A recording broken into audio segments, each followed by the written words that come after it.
عليكم ورحمة الله وبركاته. إن الحمد لله الأكرم الذي خلق الإنسان وكرم وعلمه من البيان ما لم يعلم، فسبحان الذي لا يحصى امتنانه باللسان ولا بالقلم. نشهد أن لا إله إلا الله وحده لا شريك له، ونشهد أن سيدنا وحبيبنا ومولانا محمدا عبده ورسوله الذي أرسله بالحق بشيرا ونذيرا وداعيا إلى الله بإذنه وسراجا وقمرا منيرا. فقد قال الله تعالى في كلامه المجيد وفرقانه الحميد: أعوذ بالله من الشيطان الرجيم. بسم الله الرحمن الرحيم.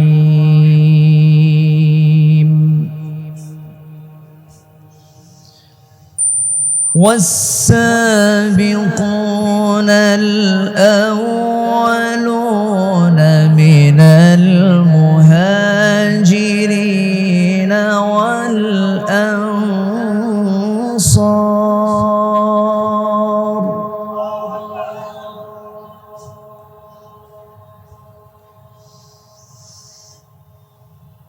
من المهاجرين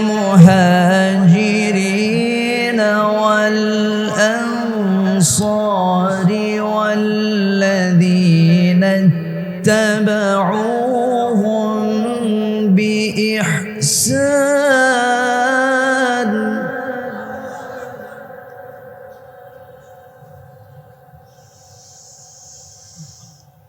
رضي الله عنهم ورضوا عنه وأعد لهم جنات تجري من تحتها الأنهار خالدين فيها أبدا.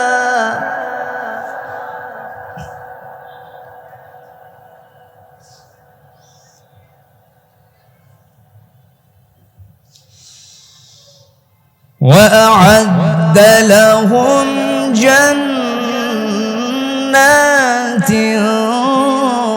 تجري من تحتها الأنهار خالدين فيها أبدا.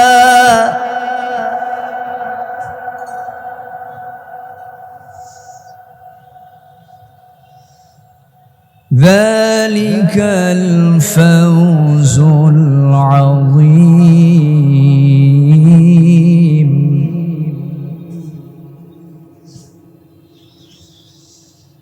الله أكبر. بسم الله الرحمن الرحيم.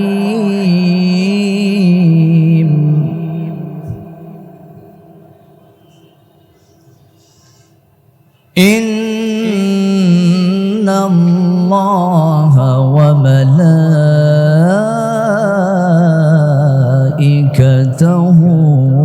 يصلون على النبي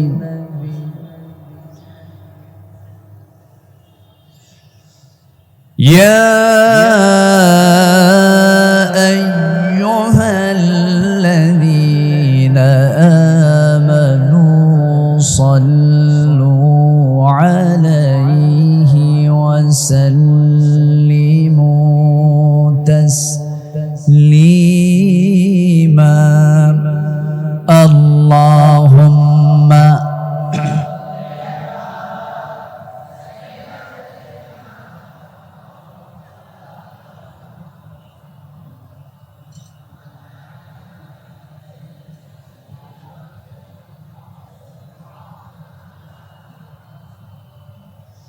একটু মোহাব্বত দিয়ে নবীর প্রেমে মাতোয়ারা হয়ে জবান খুলে আওয়াজ দিয়ে সবাই বলুন আল্লাহুম্মা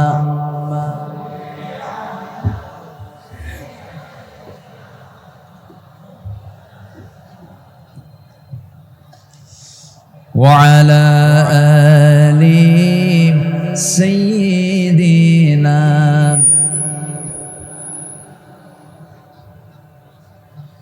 সবাই বলুন বালাগাল উলা বিকামালিহি কাশাফাত তুজা বিজামালিহি حسنت جميع خصاله سلوا سراج الملة تمهي فخر دو عالم دلبار مولاه شريف الأنبياء نسخا كل أديان دغره بلغ العلا بكماله كشف التجى بجماله حسنت جميع خصاله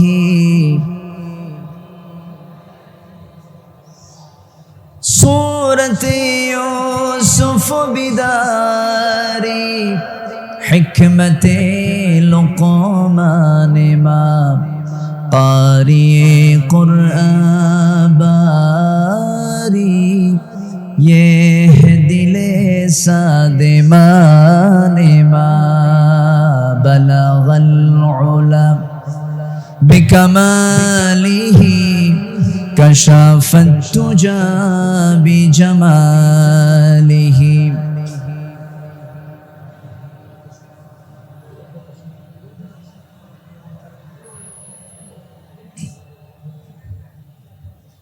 চট্টগ্রামের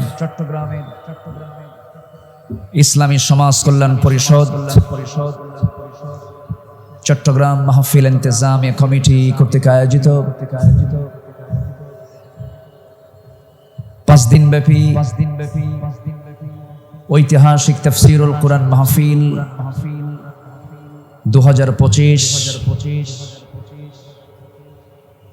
ঐতিহাসিক প্যারেড ময়দানে অনুষ্ঠিত। আজকের এই মহৎ আয়োজনের মহতী মাহফিলের সম্মানিত সুযোগ্য সভাপতি ইসলামী সমাজ কল্যাণ পরিষদ চট্টগ্রামের সম্মানিত সাহেব সদর শিক্ষাবিদ অধ্যক্ষ মোহাম্মদ তাহের সাহেব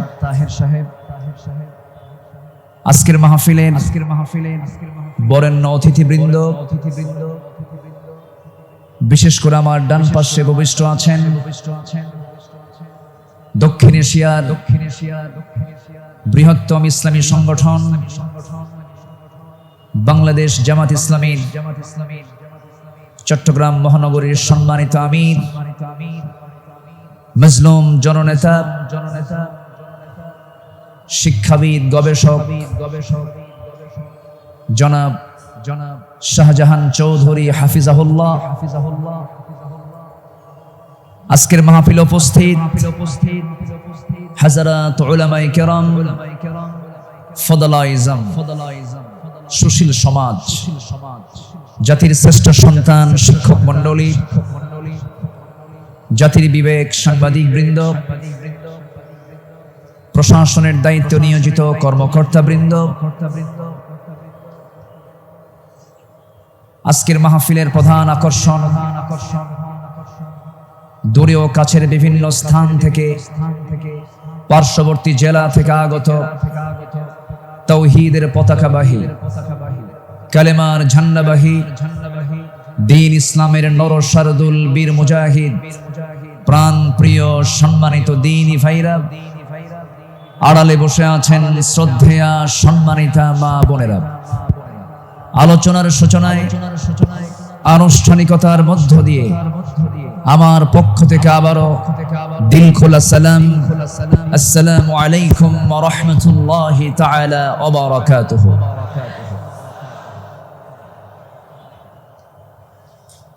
সবাই কেমন আছেন? ওনারা বেগুন কেন আছেন? যে আইকম আছে আলহামদুলিল্লাহ। আল্লাহ তাআলা আমাকে আপনার সাথীতে বসে রেখেছেন, বলি আলহামদুলিল্লাহ। মহান রব্বে করিমের দরবারে লাখ কোটি শুকরিয়া যে মহান আল্লাহ সুবহানাহু ওয়া তাআলা দীর্ঘ 18 বছর পরে,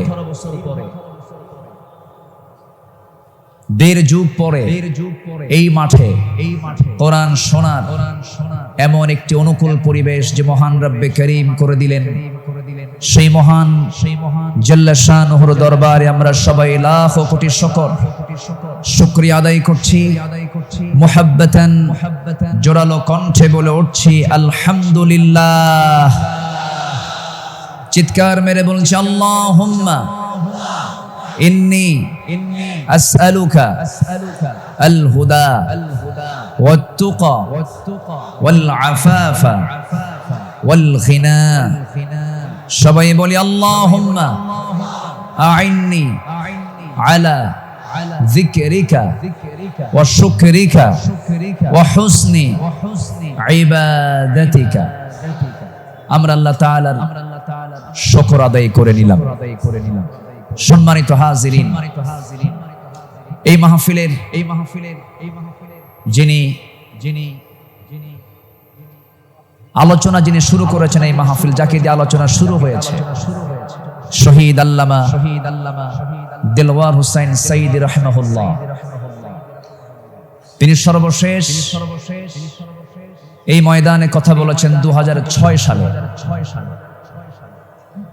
এরপর পৃথিবীতে বেঁচে থাকার পরেও তিনি এই মাহফিল আসতে পারেন নাই। তিনি আসতে চেয়েছেন কিন্তু আসতে দেওয়া হয় নাই। তিনি আজকে আমাদের মাঝ থেকে বিদায় নিয়েছেন। তিনি আলামে বারজাখে আছেন। শুরুতেই আমরা তার রূহের মাগফিরাত কামনা করছি। আল্লাহ তুমি তার কবরটাকে জান্নাতের টুকরা বানায়া দাও। সম্মানিত ভাইয়েরা, আজকে যদি তিনি বেঁচে থাকতেন, এই চেয়ারে বসার যোগ্যতা তো আমাদের নাই। আমি তো জানি আমার ইলম কালাম কদ্দুর। আমি আব্দুল্লাহ আমিন, লা ইলমা লানা ইল্লা মা আল্লামতানা। আজকে এই চেয়ারে তাকি মানায়। তিনি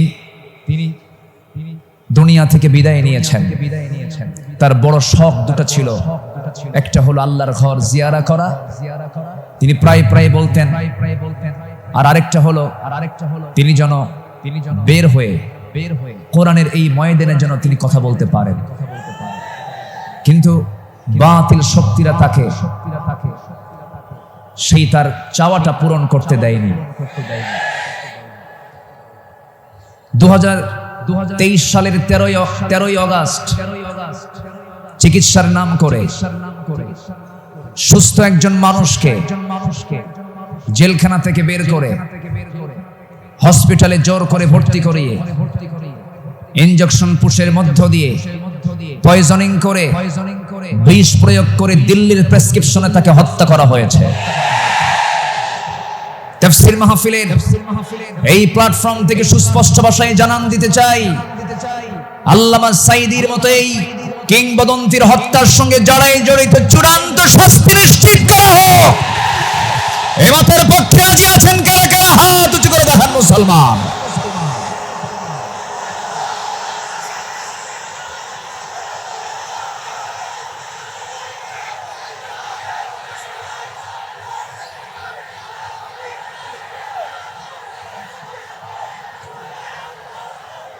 বসুন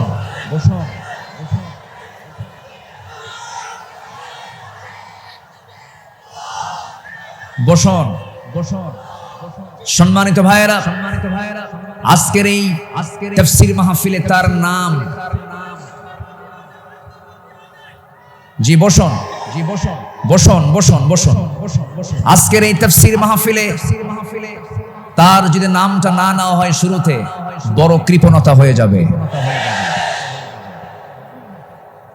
সম্মানিত বন্ধুগণ, এই মাহফিল আবার 1.5 যুগ পরে শুরু হলো।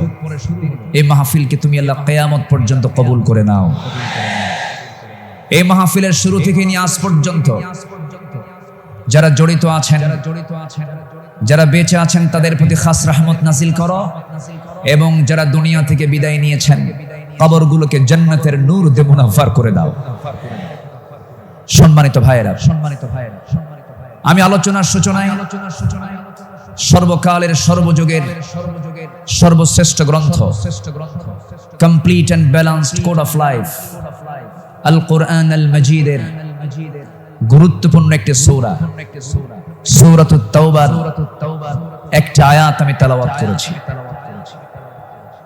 সূরা তাওবার 100 নম্বর আয়াত আমি তেলাওয়াত দিয়ে শুরু করেছি। আয়াতটিকে সামনে রেখে কিছু কথা আমি বলতে চাচ্ছি। আল্লাহ যেন আমার মুখ থেকে সেই কথাগুলি বের করে দেন যে কথাগুলো মুসলিম উম্মার জন্য এই মুহূর্তে দারুণ প্রয়োজন। সম্মানিত হাজিরিন, এই পৃথিবীতে শ্রেষ্ঠ মানুষ হচ্ছেন আম্বিয়ে কেরাম, এবং পৃথিবীর প্রথম মানুষও একজন নবী ছিলেন, আমাদের সবার পিতা সাইয়্যিদানা আদম আলাইহিস সালাতু ওয়াস সালাম। এবং এটার সিলসিলা শেষ হয়েছে খাতামুন নবিয়্যিন, সরওয়ারে কায়নাত, রাহমাতুল লিল আলামিন, রাহমাতে আলম, নবী মুকাররম জনাবে মুহাম্মদুর রাসূলুল্লাহ সাল্লাল্লাহু আলাইহি ওয়াসাল্লাম। তার সময় এসে নবুয়তের এই সিলসিলা শেষ হয়েছে। এরপরেই যাদের সম্মান মর্যাদা আল্লাহ পাক সবচাইতে বেশি দিয়েছেন তারা হচ্ছেন সাহাবায়ে কেরাম।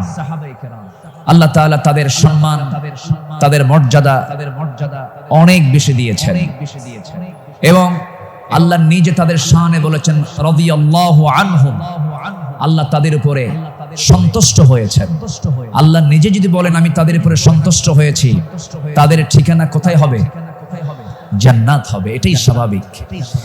সেই সাহাবে কেরামদের জীবন থেকে কিছু কথা, আমার নবীর আদর্শে গড়া সাহাবীদের বিপ্লবী জীবন, মুমিনের অনুসরণীয় পথ, এই বিষয়ে আমি আজকে কিছু কথা বলতে চাচ্ছি। ওয়ামা তাওফীকি ইল্লা বিল্লাহ আলাইহি তাওয়াক্কালতু ওয়া ইলাইহি উনীব। আসুন সোজা আমরা আলোচনার দিকে চলে যাই। যেহেতু এক রাত আমি পেয়েছি, আল্লামা সাঈদ রাহিমাহুল্লাহ এমন একজন ব্যক্তি ছিলেন, একটানা একজন আলোচক 5 দিন একই প্ল্যাটফর্মে কথা বলেছেন। এমন রেকর্ড বাংলার জমিন আজ পর্যন্ত কেউ দেখাতে পারেন নাই। বলি আলহামদুলিল্লাহ, জোরে বলি আলহামদুলিল্লাহ। সম্মানিত হাজিরিন, আমরা যে কিতাব নিয়ে বসেছি, এই কিতাব আসমানি কিতাব। পৃথিবীর সকল কিতাব হলো দুনিয়ার, আর এই কিতাব হলো আসমানি, স্বতন্ত্র একটি কিতাব। আল্লাহ রাব্বুল আলামিন তার কালামে তার পরিচয় দিয়ে অনেক সূরার সামনে আগে এই কিতাবের সৌন্দর্য তুলে ধরেছেন, এই কিতাবের পরিচয় আগে তুলে ধরেছেন। যেমন কোরআন খোলার সঙ্গে সঙ্গেই আমরা পেয়ে যাই আমার রবের পরিচয়, আলহামদুলিল্লাহি রাব্বিল আলামিন। এরপরে আমরা যখন সেকেন্ড সূরাতে আসি তখন পেয়ে যাই এই কিতাবের পরিচয়, যালিকাল কিতাব লা রাইবা ফীহি। আবার আলে ইমরানে আসেন, এরকম পরিচয় পাওয়া যায়। সূরা ইয়াসিন, সূরা রহমান, সূরা ইউসুফ, অনেক সূরার শুরুতে আল্লাহ রাব্বুল আলামিন আগে এই কিতাবের সৌন্দর্য তুলে ধরেছেন। আল্লাহ রাব্বুল আলামিন বলেন আর রহমান আল্লামাল কুরআন খালাকাল ইনসানা আল্লামাহুল বায়ান। الشمس والقمر بحسبان والنجم والشجر يسجدان জোরে বলুন আল্লাহু আকবার। তিনি রহমান, যিনি বান্দাকে কোরআন শিক্ষা দিয়েছেন।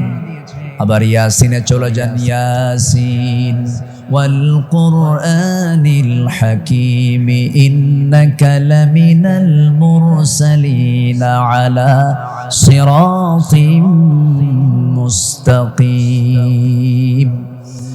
আল্লাহ রাব্বুল আলামিন এই কিতাবের পরিচয় অনেক সূরার শুরুতেই দিয়েছেন। আগে কিতাব সম্পর্কে বান্দা বুঝে নাও। সচরাচর অন্য কিতাবের মতো এই কিতাব এমনটা নয়।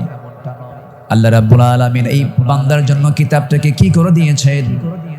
আল্লাহ রাব্বুল আলামিন বলেন, তিবিয়ানাল লিকুল্লি শাই, তোমার জীবনের জন্য যা কিছু প্রয়োজন সব আয়োজন আমি এর মধ্যে করে দিয়েছি, কোথাও যাওয়ার দরকার নাই।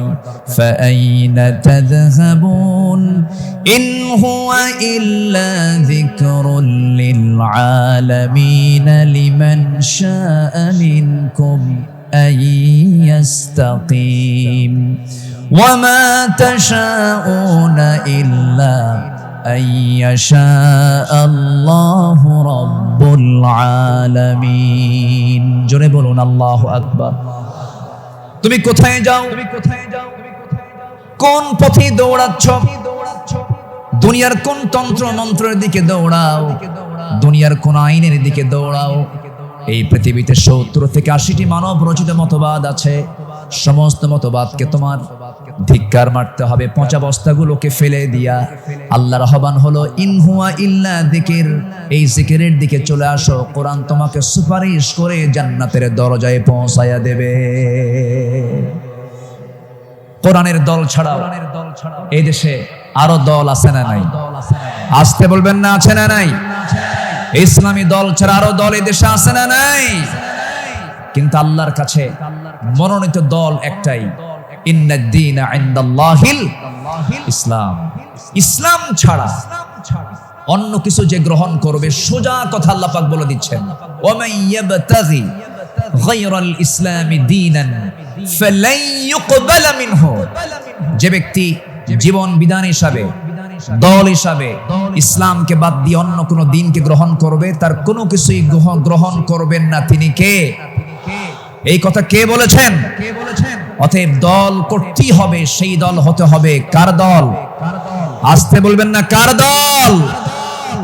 আল্লাহ রাব্বুল আলামিন বলেন, ইন্নামা ওয়ালিয়্যুকুমুল্লাহু ওয়া রাসূলুহু ওয়াল্লাযীনা আমানুল্লাযীনা ইউকিমুনাস সালাতা ওয়া ইউতুনাস যাকাতা ওয়া হুম রাকিউন।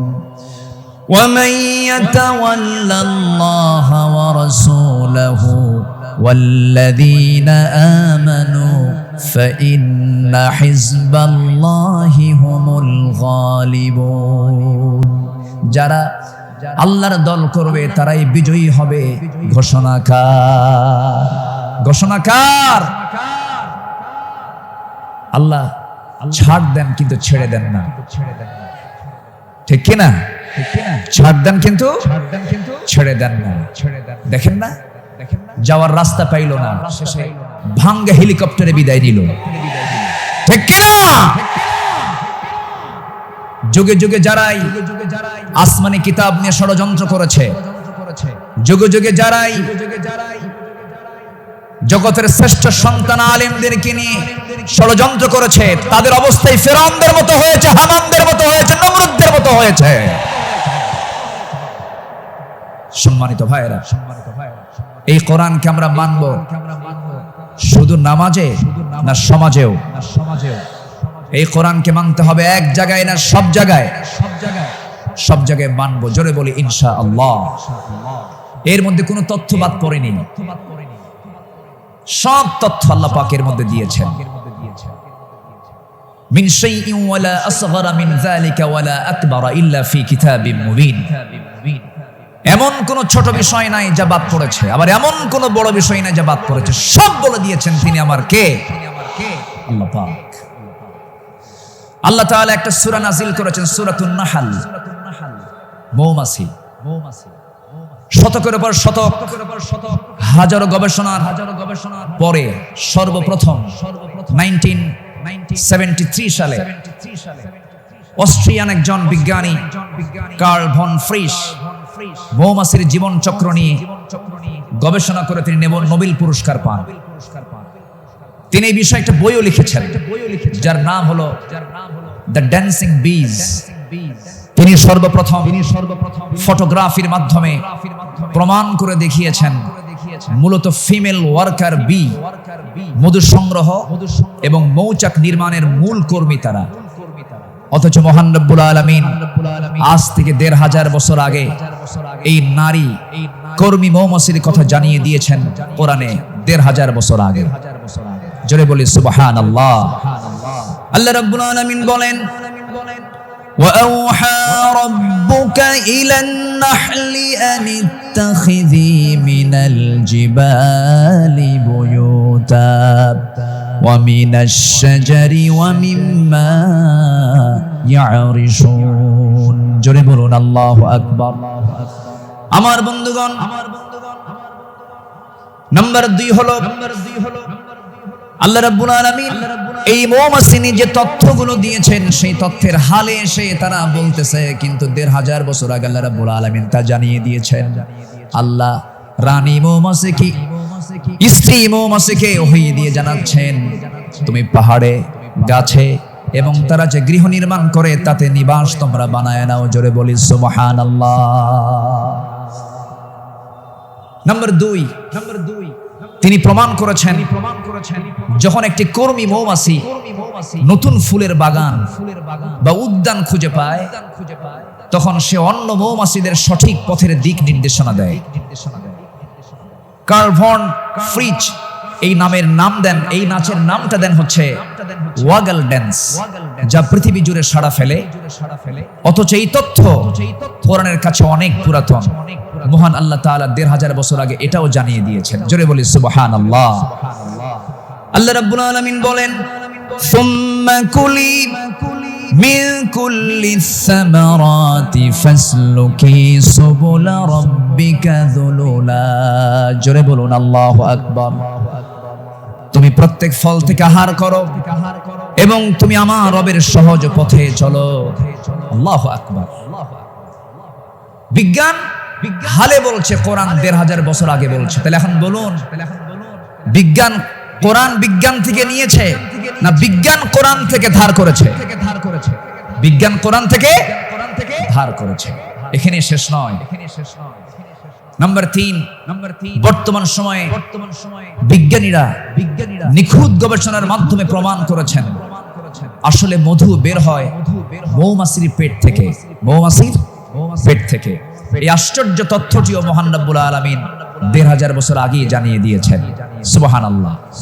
আল্লাহ রাব্বুল আলামিন বলেন ইয়াখরুজু মিন বুতুনিহা শারাবুম মুখতালিফুন আলওয়ানুহু ফীহি শিফাউন লিন-নাস ইন্না ফী যালিকা লাআয়াতান লিকাওমিন ইয়াতাফাক্কারুন। জোরে বলুন আল্লাহু আকবার।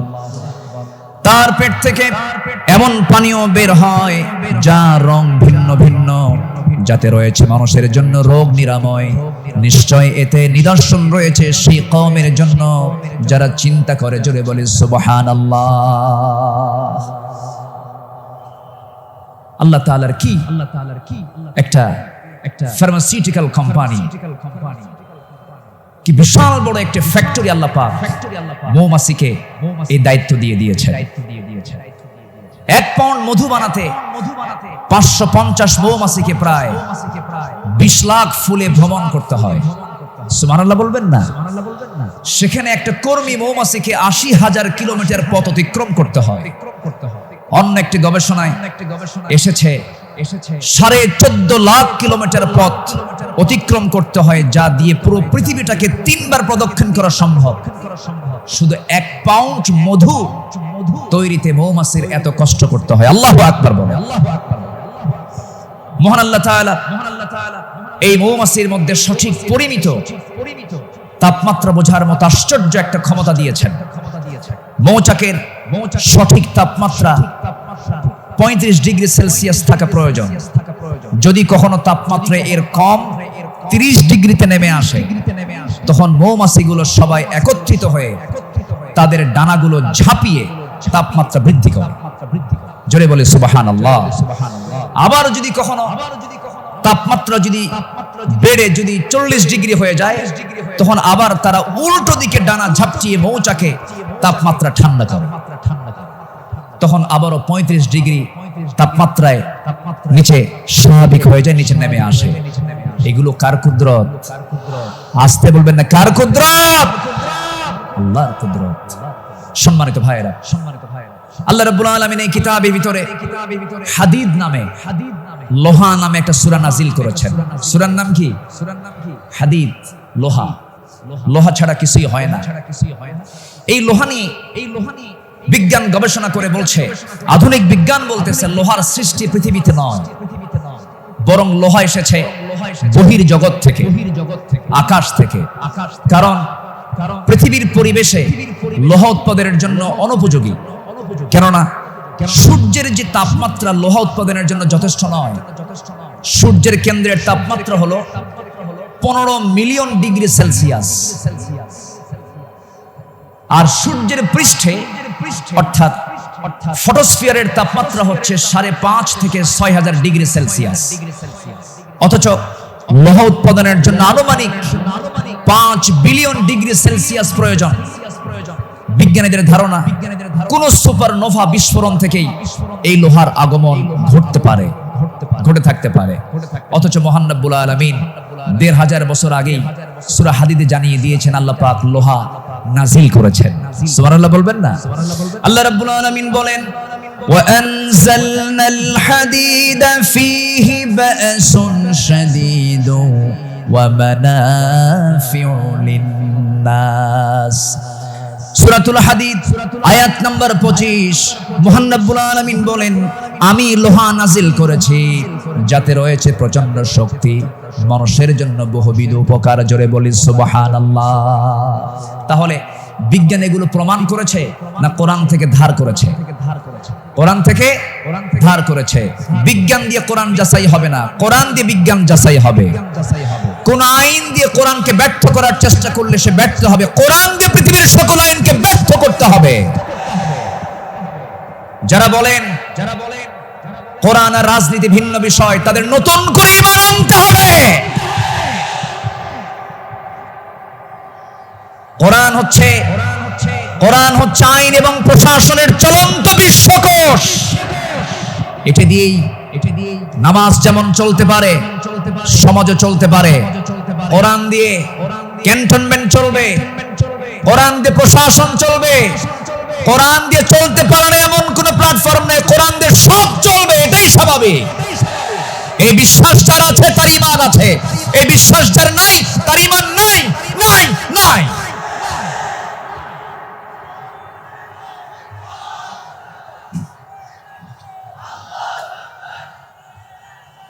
সম্মানিত ভাইয়েরা, সম্মানিত বন্ধুগণ, তাহলে সব সমস্যার সমাধান কি কোরআন করতে পারে? আসতে বলবেন না, পারে। এখন বাংলাদেশের সবচাইতে বড় সমস্যা কি জানেন? গদি সমস্যা। কি সমস্যা বলেন? গদি সমস্যার সমাধান তো মনে হয় কোরআনে নাই। একটা আয়াত আছে, আয়াতুল কুরসি।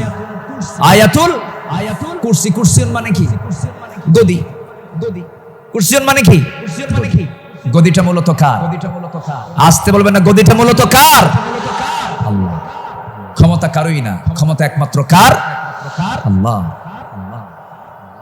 কোরআন সম্পর্কে সংক্ষিপ্ত একটা ধারণা, আল্লাহর সিস্টেম মতোই আল্লাহ এই পদ্ধতিতেই তিনি আলোচনা করেছেন। কোরআনে তার কথাগুলো এইভাবে আসছে। আসুন আমরা এখন মূল ওই আয়াতটার দিকে আমরা চলে যাচ্ছি। সম্মানিত বন্ধুগণ, আমার নবীর আদর্শে গড়া সাহাবীদের বিপ্লবী জীবন, মুমিনের অনুসরণীয় পথ। আমাদের পথ তো সেই পথ যে পথে আমার রাসূল চলেছেন, যে পথে সাহাবীরা চলেছেন। এই পথ ছাড়া আমাদের দ্বিতীয় কোনো পথ আছে? আসতে বলবেন না, আছে।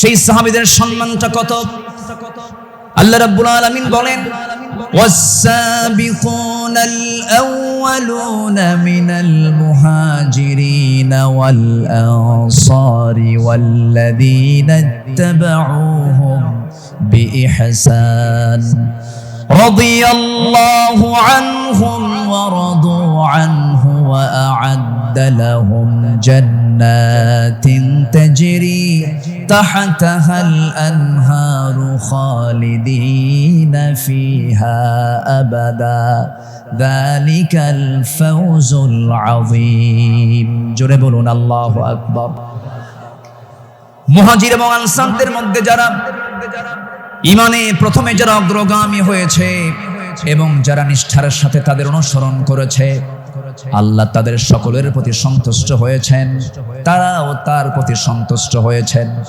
আল্লাহ তাদের জন্য এমন জান্নাত রেখে দিয়েছেন যার নিচ দিয়ে নহর প্রবাহিত। আল্লাহ তাআলা সেই জায়গায় তাদেরকে চিরকাল রাখবেন, আর এটার চাইতে মহা সাফল্যের অন্য কিছু হতে পারে না। জোরে বলি সুবহানাল্লাহ। আমার ভাইরা, যাদের প্রতি আল্লাহ রাজি হন তারাই তোমাদের অনুসরণীয় হওয়ার কথা। যারা আল্লাহর রহমত প্রাপ্ত বান্দা, যাদের দুনিয়াতে জান্নাতের সংবাদ দিয়েছেন, এমন 10 জন সাহাবী ছিলেন যাদেরকে আল্লাহ রাব্বুল আলামিন দুনিয়াতে জান্নাতের সংবাদ তাদের কানে শুনিয়ে দিয়েছেন। জোরে বলি সুবহানাল্লাহ। একজন সাহাবীকে যদি কেউ ফলো করতে পারে তার জন্য জান্নাত ইজি হয়ে যাবে। আস-সাহাবাতু কান-নুজুম, সাহাবীরা হচ্ছে আকাশের নক্ষত্রের সমান। আল্লাহু আকবার বলেন। সম্মানিত ভাইয়েরা, মুমিনদের অনুসরণীয় যে পথ, আমি 10টা পয়েন্ট আমি কথা বলতে চাই। নাম্বার 1, আল্লাহ এবং রাসূলের প্রতি বিনম্র চিত্তে অটুট আনুগত্য। আল্লাহ এবং রাসূলের প্রতি বিনম্র চিত্তে অটুট আনুগত্য, এটা ছিল সাহাবীদের জীবনের সবচেয়ে বড় আমল। বলি আলহামদুলিল্লাহ। সম্মানিত ভাইয়েরা, আল্লাহ রাব্বুল আলামিন সুন্দর করে এই ব্যাপারে বলছেন। আল্লাহ রাব্বুল আলামিন বলেন, ইয়া আইয়ুহাল্লাযীনা আমানু আতিউল্লাহা ওয়া রাসূলাহু ওয়া লা তাওয়াল্লাউ আনহু ওয়া আনতুম তাসমাউন। জোরে বলুন আল্লাহু আকবার। সূরাতুল আনফাল আয়াত নাম্বার 20, মহান রব্বুল আলামিন বলেন, হে বিশ্বাসীরা, তোমরা আল্লাহ এবং তার রাসূলের তোমরা আনুগত্য করো। তার নির্দেশ শ্রবণ করার পরেও তার আনুগত্য থেকে তোমরা কখনো মুখ ফিরিয়ে নেবে না। আল্লাহ রাব্বুল আলামিন সুন্দর করে হুকুম আকারে দিয়েছেন। আমার বন্ধুগণ, আনুগত্য ছাড়া, ইত্তেবা ছাড়া বান্দা কখনো জান্নাত পেতে পারে না। মহান রব্বুল আলামিন আরেক জায়গায় সুন্দর করে কমন একটা আয়াত বলে দিয়েছেন, ইন কুনতুম তুহিব্বুনাল্লাহা ফাত্তাবিউনি ইউহিব্বুকুমুল্লাহু ওয়া ইয়াগফির লাকুম যুনুবাকুম ওয়াল্লাহু গফুরুর রহিম। জোরে বলুন আল্লাহু আকবার। কি মুহাম্মদ সে ওয়াফা तूने तू हम तेरे है, ये है जहाँ चीज है क्या लौह कलम तेरे है। মুহাম্মদকে যদি ভালোবাসো, ভালোবাসা পাবে আমার। লৌহ কলম লুভিবে তোমরা, মাটির পৃথিবী সেকোন ছাড় সব পেয়ে যাবে, কিন্তু নিজের জীবনের চাইতে রাসূলকে বেশি ভালোবাসতে হবে এবং তার ইত্তেবা করতে হবে। সাহাবীরা তা দেখিয়ে দিয়েছেন তাদের প্র্যাকটিক্যাল লাইফে। ইতিহাস তো একই, সবার কম বেশি জানা আছে। একজন সাহাবী ছিলেন যিনি রাসূলকে কি পরিমাণ ভালোবেসেছেন। আমার নবীজি বদর যুদ্ধের ডাক দিয়েছেন। বদর যুদ্ধের দিন আমার নবীজি রোজা ভাঙ্গার নির্দেশ দিয়ে বললেন, সাহাবীরা কে আছো, আমার ডাকে সাড়া দিয়ে বদর প্রান্তরে পৌঁছবে। তোমরা কি জানো আজকের এই দিন হচ্ছে সেই দিন যেদিন সন্তান পিতার বিরুদ্ধে যুদ্ধে নামবে। আজকের দিন তো সেই দিন যেদিন পিতা তার সন্তানের বিরুদ্ধে যুদ্ধে নামবে। আজকে গোত্রের যুদ্ধ, আত্মীয়র যুদ্ধ, জামাই শ্বশুরের সামনে মুখোমুখি হয়ে যাবে।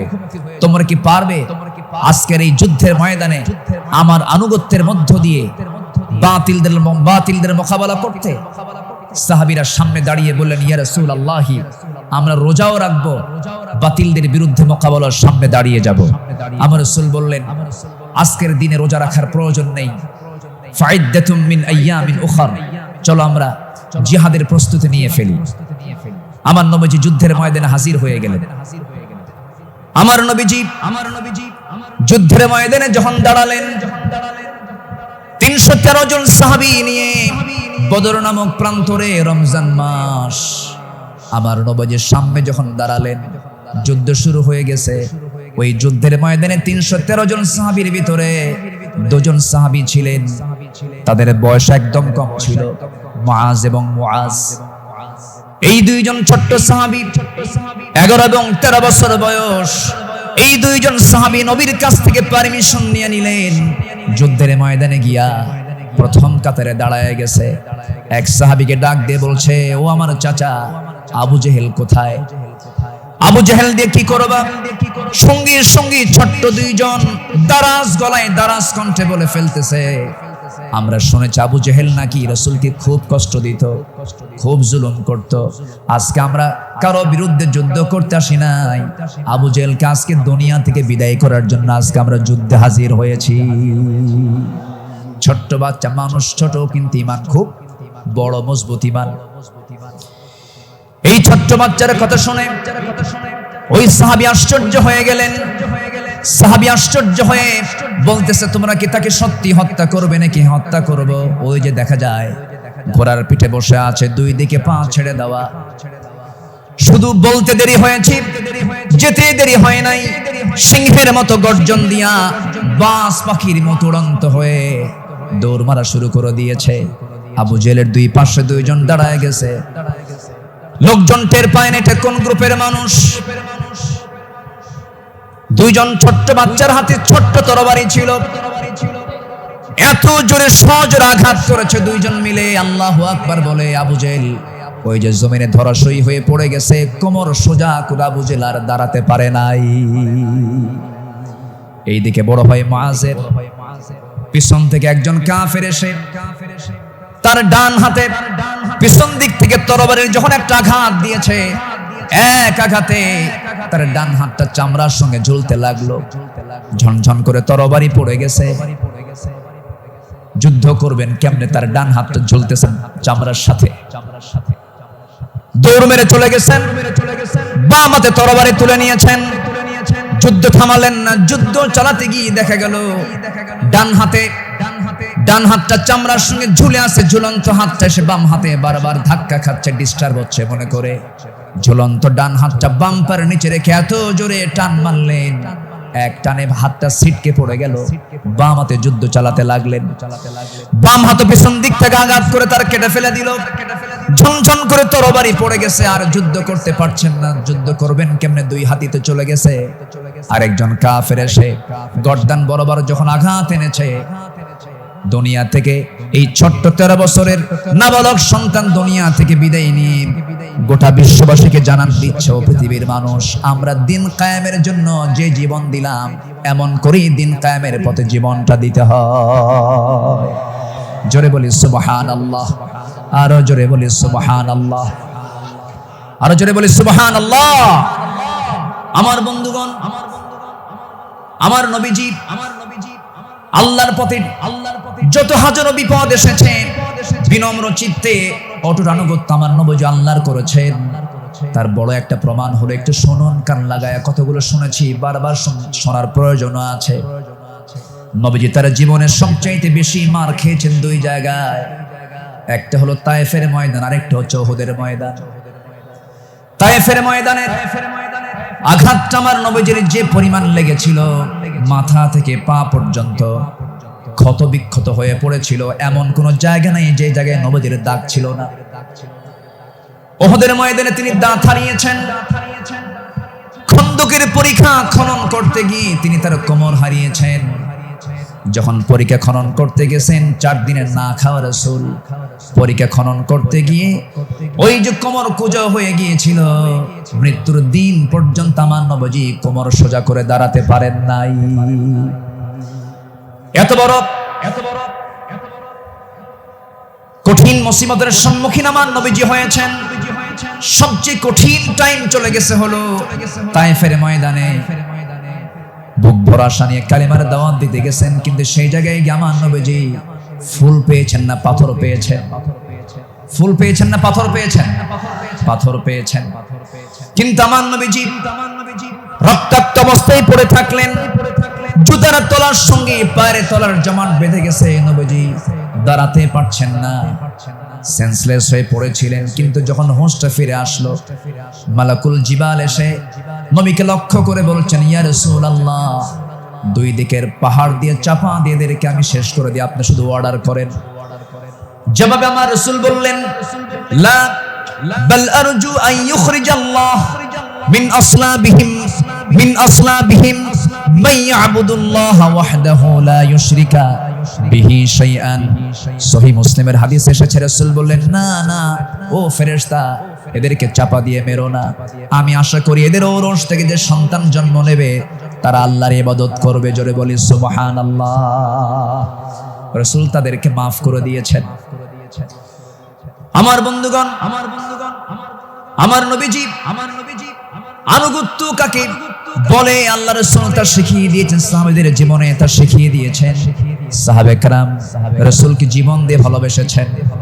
মিকদাদ রাদিয়াল্লাহু তাআলা আনহু রাসূলকে সামনে দাঁড় করিয়ে বলছেন, ইয়া রাসূলুল্লাহি ওয়াল্লাহি ইয়া রাসূলুল্লাহ লা নাকুলু কামা ক্বালাত বানু ইসরাঈল লিমূসা ফাযহাব আনতা ওয়া রাব্বুকা ফাকাতিলা ইন্না হাহুনা কাঈদুন ولكننا نقاتل عن يمينك وعن يسارك ومن بين يديك ومن خلفك। জোরে বলি আল্লাহু আকবার।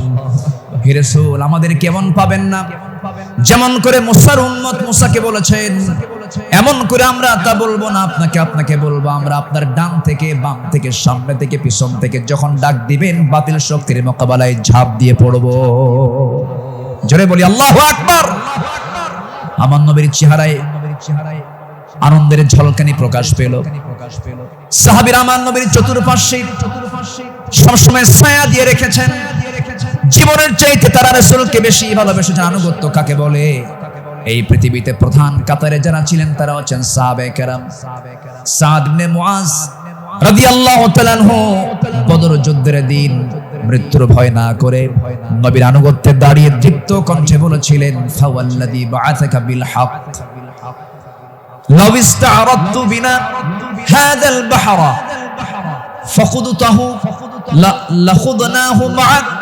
সেই সত্যের কসম যিনি আপনাকে সত্য সহ প্রেরণ করেছেন, যদি আপনি আমাদেরকে আজকে সমুদ্রের দিকে অগ্রসর হতে বলেন তা তো প্রবেশ করেন, আমরা সাথে সাথে আপনার অনুসরণ করে আমরা সমুদ্র বক্ষে ঝাঁপ দেব, কোনো পরোয়া করব না। জোরে বলি আল্লাহু আকবার। আমার বন্ধুগণ, নাম্বার 2 আমরা চলে আসি দান এবং দানশীলতায়, রাসূলের আদর্শ এবং সাহাবীদের অনুসরণ। আমার নবীজির দান, তার যে দানশীলতার ব্যাপারে হাদিস এসেছে, তিনি প্রবাহিত বাতাসের মতো দান করতেন। كان رسول الله صلى الله عليه وسلم أجود الناس فلرسول الله صلى الله عليه وسلم أجود بالخير من الريح المرسلة। আমার নবীজি প্রবাহিত বাতাসের মতো তিনি দান করতেন। যখন শুরু করতেন দান থামতো না, অবারিত দান করতেন। জোরে বলি সুবহানাল্লাহ। সাইয়েদনা ওমর ফারুক রাদিয়াল্লাহু তাআলা আনহু তিনি বলেন, তাবুকের প্রান্তরে বুক ভরা আশা নিয়ে নবীর সামনে দাঁড়ালাম এবং মনে মনে ভাবলাম, সারা জীবন আমার বন্ধু আবু বকরের সঙ্গে কোনো ইবাদতের কম্পিটিশনে পারি নাই, আজকে আমি আবু বকরকে হারায়া ফেলবো। তিনি করলেন কি, সমস্ত সম্পত্তির অর্ধেক তিনি তাবুক অভিযানে তিনি দান করলেন। আব্দুর রহমান ইবনে আওফ রাদিয়াল্লাহু তাআলা আনহু 3 বস্তা সোনা দান করেছেন। সবার দান যখন শেষ হয়ে গেছে, আমার নবী অপেক্ষার প্রহর গুনছেন তার সারা জীবনের বন্ধু, 3 দিনের ছোট বড় হিজরতের রাতের সাথী সাইয়েদনা আবু বকর সিদ্দিক রাদিয়াল্লাহু আনহু তিনি কখন তাবুকের জন্য তিনি কি নিয়ে আসবেন তার দানের পরিমাণ কি তিনি অপেক্ষার প্রহর গুনছেন। নবীর সামনে যখন এসে দাঁড়ালেন রাসূল লক্ষ্য করে বলছেন, ইয়া আবা বকর মা আবকাইতা লি হালিক, হে আমার আবু বকর তোমার পরিবার পরিজনের জন্য তুমি কি রেখে এসেছো? তিনি জবাব দিতে নিয়ে বলছেন, ক্বালা বাকাইতু লাহুমুল্লাহ ওয়া রাসূলা, আমি আমার পরিবারের জন্য রেখে এসেছি শুধু আল্লাহ এবং আল্লাহর রাসূলকে, বাকি সব তাবুকের প্রান্তরের জন্য আমি দান করেছি। জোরে বলি সুবহানাল্লাহ। আমার নবীজি তার শানে বলেছেন, ওমা নাফানি মালু হাদিন কদ মা নাফানি মালু আবি বকর, আমার আবু বকরের অর্থ দিয়ে আমার যেমন উপকার হয়েছে এমন উপকার আমার অন্য কারো দিয়ে হয় নাই। প্রতিটি মানুষের ইহসান পরিশোধ করতে পেরেছি আমি রাসূল নিজে পরিশোধ করতে পেরেছি, কিন্তু আমার আবু বকরের ইহসান সমূহ এমন যে তার প্রতিদান কেবল আল্লাহ ছাড়া কেউ প্রতিদান দিতে পারবে না। জোরে বলি সুবহানাল্লাহ। আমার ভাইয়েরা, আল্লাহ রাব্বুল আলামিন সন্তুষ্টির জন্য বান্দাকে জানিয়ে দিচ্ছেন, বান্দা তোর দানটা হবে শুধুমাত্র আমার জন্য, দানের পুরস্কার হলো জান্নাত। সাহাবে কেরাম তা শিখিয়ে দিয়েছেন। আল্লাহ রাব্বুল আলামিন বলেন, মাসালুল লাযীনা ইউনফিকুনা আমওয়ালাহুম ফি সাবিলিল্লাহি কামাসালি হাববাতিন أنبتت 7 سنابل في كل سنبلة 100 حبة والله يضاعف لمن يشاء والله واسع عليم। জোরে বলুন আল্লাহু আকবার। যারা আল্লাহর পথে তাদের সম্পদ ব্যয় করে তাদের উপমা হলো একটা বীজের মতো যা উৎপন্ন করলো 7টা শীষ, প্রতিটি শীষে রয়েছে 100 দানা। তারা আর আল্লাহ যাকে চান তার জন্য এমন করেই বাড়িয়ে দেন।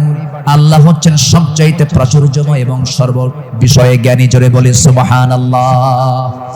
নাম্বার 3 হলো আদল এবং ইহসানের মূর্ত প্রতীক ছিলেন রাসূল এবং সাহাবে কেরাম। আদল কাকে বলে? ইনসাফ কাকে বলে? ইহসান কাকে বলে?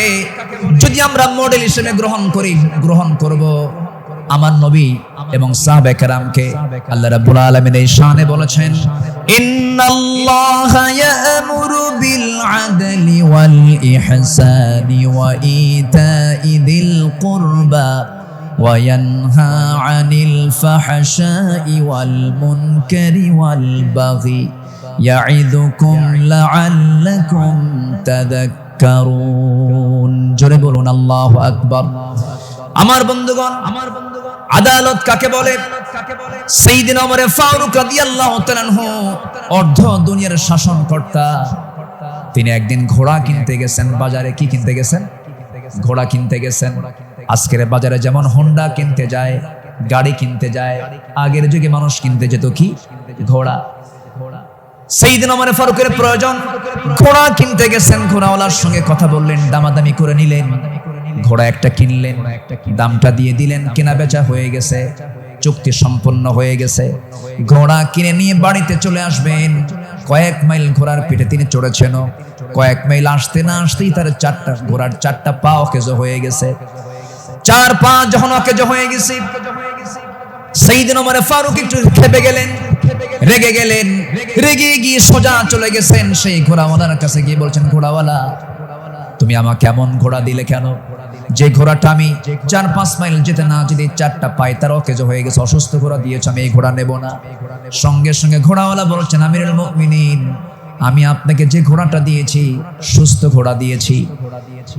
আপনি যখন আমার কাছ থেকে ঘোড়াটা কিনতে এসেছিলেন সেই সময় ঘোড়াটা সুস্থ ছিল, আপনার মালিকানায় যাওয়ার পরে ঘোড়াটা অসুস্থ হয়ে পড়েছে। সাইয়েদনা ওমর ফারুক একটু খেপে গিয়ে বলছেন, অসুস্থ ঘোড়া আমি নেব না, ঘোড়া ফেরত নাও, টাকাটা আমাকে দিয়ে দাও। এবার ঘোড়াওয়ালা বলছে, আমিরুল মুমিনিন আমি যত বলবো আপনি যত বলবেন কোনো ফয়সালা আসবে না। ঠিক আছে, আমার কথা এবং আপনার কথা দুটো নিয়ে আমরা চলুন, আমরা আদালতে যাই। কোথায় যাই? আদালতে চলে যাই। ইন্নাল্লাহা ইয়া'মুরু বিল আদল, আদালতের সম্মুখীন হয়ে যাই। সাইয়েদনা ওমর ফারুক রাদিয়াল্লাহু তাআলা আনহু তখন অর্ধ দুনিয়ার শাসনকর্তা।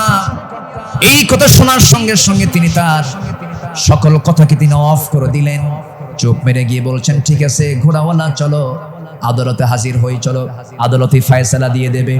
চিন্তা করে দেখুন, অর্ধ দুনিয়ার শাসনকর্তা ওমরে ফারুক সামান্য এক ঘোড়াওয়ালা মামলা দিচ্ছে, সেই মামলায় তিনি হাজির হচ্ছেন। চলে গেলেন আদালতে। আদালত চত্বরে গিয়ে যখন হাজির হলেন, বিচারালয়ের চেয়ারে বসা একজন কাজী যখন সাইয়েদনা ওমরে ফারুককে দেখেছেন, দেখা মাত্রই তিনি দাঁড় হয়ে বলছেন, আমিরুল মুমিনিন, আপনি কেন আদালতে, কি হয়েছে? তিনি এবার বলছেন, বিচারপতি, আমি ঘোড়া কিনতে গেছি, ঘোড়া সে আমাকে অসুস্থ করা দিয়েছে, আমি এই ঘোড়া নেব না, সেজন্য বিচার আদালত পর্যন্ত গড়িয়েছে, কি করা যায়? কাজী সুরাই ইবনুল হারিস আল কিন্দি রাহিমাহুল্লাহ সেই বিচারপতির নাম। তিনি বলছেন, আমিরুল মুমিনিন, দুপক্ষের কথাই তো শুনতে হবে। দুপক্ষের কথাই তিনি শুনলেন। ঘোড়াওয়ালাও তার বক্তব্য দিল, খলিফাতুল মুসলিমিন তিনিও তার বক্তব্য পেশ করলেন, তার কথাগুলো বললেন। দুজনের কথা শোনার পরে কাজী সুরাই ইবনুল হারিস আল কিন্দি রাহিমাহুল্লাহ এবার বলছেন, আমিরুল মুমিনিন, অবশ্যই আপনি সম্মানিত, আপনি খলিফাতুল মুসলিমিন, কিন্তু আদালত থেকে কায়েম করার জন্য আমি আজকে আপনার কাছে দুঃখ প্রকাশ করছি। আজকে এই আদালতের রায়টা আপনার পক্ষে যাবে না, এই রায়টা সম্পূর্ণ ঘোড়াওয়ালার পক্ষে চলে যাবে। আমি আপনাকে বুঝাইয়া দিচ্ছি। এবার তিনি বলছেন, আমিরুল মুমিনিন, আপনি আমার সামনে যে কথা বলছেন, আপনি এই জায়গা থেকে সুস্থ অবস্থায় বাড়ি পর্যন্ত ফিরবেন, তার কোনো গ্যারান্টি আছে নাকি? না, গ্যারান্টি নাই। তাই যদি হয় যে ঘোড়াটা আপনি কিনে নিয়েছেন, সেই ঘোড়াটা সুস্থ অবস্থায় কিনেছেন, আপনার মালিকানায় যাওয়ার পরে ঘোড়াটা অসুস্থ হতেই পারে, অসুস্থ হয়ে গেছে, কিন্তু সেই ঘোড়াটা ফেরত দিয়া আপনি টাকা ফেরত নিবেন, এমনটা তো ইসলাম এলাও করে না। সাইয়েদনা ওমর ফারুক রাদিয়াল্লাহু তাআলা আনহু একটা কথা বললেন না। আদালত চত্বর থেকে তিনি বের হয়ে গেলেন। পরের দিন তিনি মাজলিসে শুরার বৈঠকে বসলেন, সবাইকে জানান দিলেন যে আমার সমস্ত উপস্থিত সমস্ত পরামর্শ সভার সদস্যবৃন্দ, গতকালকে আমি একজন বিচারপতি পেয়েছি, এত বড় আদিল মানুষ আমি দেখি নাই। এত বড় আদিল, ইমামুন আদিল, এত সুন্দর রায় সে দিয়েছে, তার এত বড় সাহস। সে ব্যক্তির দিকে তাকায় নাই, সে আইনের দিকে তাকাইছে, আদালতের দিকে তাকাইছে। আমি ওমর আমার বিরুদ্ধে সে রায় দিয়েছে, এই লোকটাকে সাধারণ বিচারপতি না বানায় তাকে কেন্দ্রীয় বিচারপতি বানায় দিলাম। আল্লাহু আকবার বলেন। সম্মানিত ভাইয়েরা, সম্মানিত বন্ধুগণ, বিগত 16 বছর যে বিচারগুলো হয়েছে, প্রহসনের বিচার হয়েছে,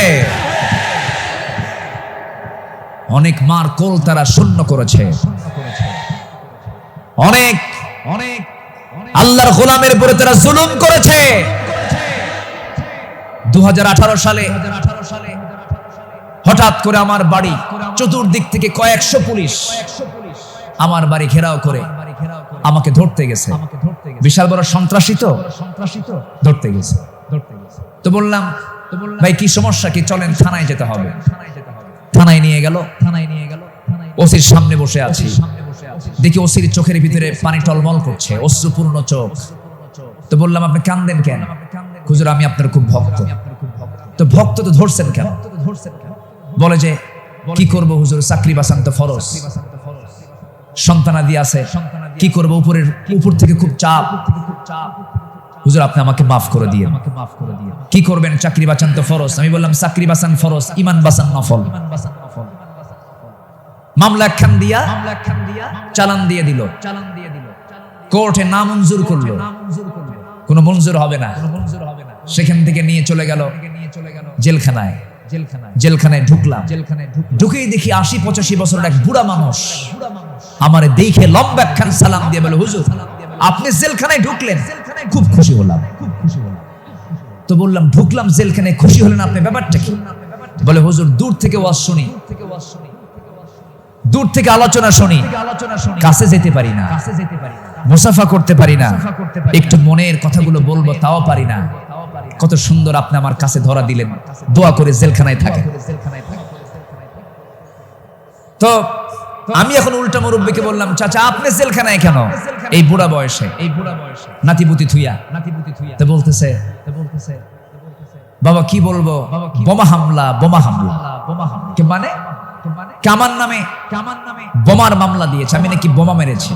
বাবা বলো তো এই 80 বছরের বুড়ার হাতে যদি বোমা তুলে দেওয়া হয় সেই বোমা লক্ষ্যে যাবে না নিজের মাথায় পড়বে? এই আচরণ করেছে তারা 16 বছর। ফেরাউন বেঁচে ছিল, ফেরাউন পৃথিবীতে বেঁচে ছিল 1600 বছর, এরা ছিল 16 বছর। সংখ্যার যে মিল হলো কেমনে বুঝলাম?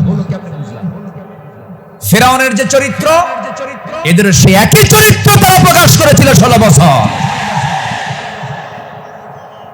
দাড়ি দেখলেই, টুপি দেখলেই তাদেরকে জঙ্গিবাদের তকমা লাগিয়ে মামলা দিত। রাস্তার ফকির পর্যন্ত মামলার শিকার হয়েছে। আল্লাহ পাক একটা পরিবেশ আমাদেরকে উপহার দিয়েছেন। দিন কায়েমের কাজে আমরা এই পরিবেশকে কাজে লাগাবো। জোরে বলি ইনশাআল্লাহ, আরো জোরে বলি ইনশাআল্লাহ। আল্লামা সাঈদী তিনি দুনিয়া থেকে বিদায় নিয়েছেন, তার একটাই স্বপ্ন ছিল, এই বাংলার জমিন শাসন হবে কোন দিন? কোরআন দিয়া। এটাই তার স্বপ্ন ছিল। সেই স্বপ্ন পূরণ করার জন্য আল্লামা সাঈদীকে জীবন দিয়ে ভালোবাসেন আপনারা, আমি বিশ্বাস করি। কারণ 100 বছরের ইতিহাসে এমন রেকর্ড নাই। আল্লামা সাঈদীর শুধু ফাঁসির রায় দিয়েছিল, সেই রায়কে কেন্দ্র করে একই দিনে শতাধিক মুসলমান শাহাদাত বরণ করেছিল।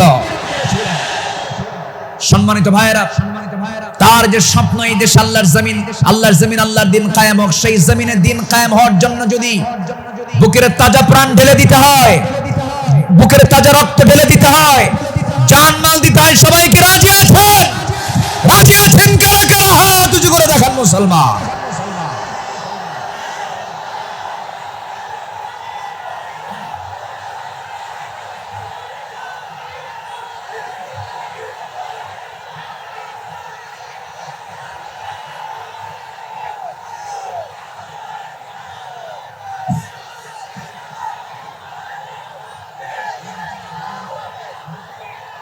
আল্লাহ কবুল করুন, জোরে বলি আমিন, আরো জোরে আমিন।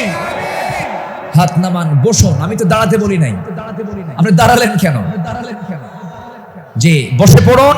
আমি কি আলোচনা চালাবো? আলোচনা চালাবো। আমার নির্দিষ্ট সময় কিন্তু শেষের দিকে প্রায়। আমি কি আলোচনা চালিয়ে যাব? সবাইকে আমাকে সময় দিবেন? জোরে বলি ইনশাআল্লাহ, আরো জোরে বলি ইনশাআল্লাহ। সম্মানিত ভাইয়েরা, তাদের আদালতটা কি ছিল? সাইয়েদনা ওমর ফারুক রাদিয়াল্লাহু তাআলা আনহু একদিন কোন এক বাজার দিয়ে যাচ্ছিলেন। হঠাৎ করে কোন এক সাহাবীর গায়ে হাতে ছিল ছোট্ট ছড়ি, লাঠি ছিল, লাঠি দিয়ে ঘুতা মেরেছেন। মজা করে একটা ঘুতা মারলেন। সেই সাহাবীও কিছু মনে করেন নাই। মাস 6 পরে সাইয়েদনা ওমর ফারুক রাদিয়াল্লাহু তাআলা আনহু তার সঙ্গে দেখা করে বললেন, বন্ধু চলো আমার বাড়িতে যাই। বাড়িতে নিয়ে গেলেন, হাতটা ধরে ক্ষমা চেয়ে বললেন, শোনো আমার ভাইজান, অমুক দিন তোমার শরীরে একটু মজা করে একটু তরবারি কি বলে হাতের ছড়ি দিয়ে লাঠি দিয়ে একটু আঘাত করেছিলাম, কষ্ট পেলে আমাকে মাফ করে দিও। এই যে তোমার হাতে 600 দিরহাম দিয়ে দিলাম, তুমি আল্লাহর ঘর কাবা জিয়ারা করে আসবে। জবাবে সেই সাহাবী বলছেন, আমিরুল মুমিনিন, আপনি আমাকে যে আঘাত করেছেন এটা তো আমার মনেই নাই। সাইয়েদনা ওমর ফারুক বললেন, ও আমার ভাই, আমি যে তোমাকে মৃদু আঘাত করেছি, এটা যদি তুমি কিয়ামতের দিন আমার বিরুদ্ধে যদি আল্লাহর কাছে যদি আদালতে মামলা দিয়ে দাও, আমি জামিন পাবো না। এই জন্য আজকে দুনিয়াতেই তোমার কাছ থেকে আমি মাফ চেয়ে নিলাম। জোরে কোন সুবহানাল্লাহ। সাইয়েদনা ওমর ফারুক রাদিয়াল্লাহু তাআলা আনহু এক বোতল মধু এনেছেন, রাষ্ট্রের মধু। সেই মধুগুলো নিয়ে এসে বাড়িতে স্ত্রীর সামনে দাঁড়িয়ে বলছেন, স্ত্রী, মধুগুলো আনলাম। এই মধু শুধু আমাদের ঘরের জন্য নয়, আমার প্রতিবেশী আরো 4 ঘর সহ আমার ঘর মোট 5টা ভাগ হবে।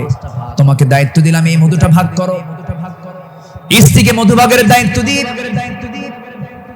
সময় যেতে না যেতেই একটু পরেই তিনি বলছেন, স্ত্রী মন খারাপ করো না, আমি তোমাকে মধুভাগের দায়িত্ব দেব না। মধুর বোতলটা নিয়ে নিলেন, আস্তে করে প্রতিবেশীর ঘরে চলে গেলেন।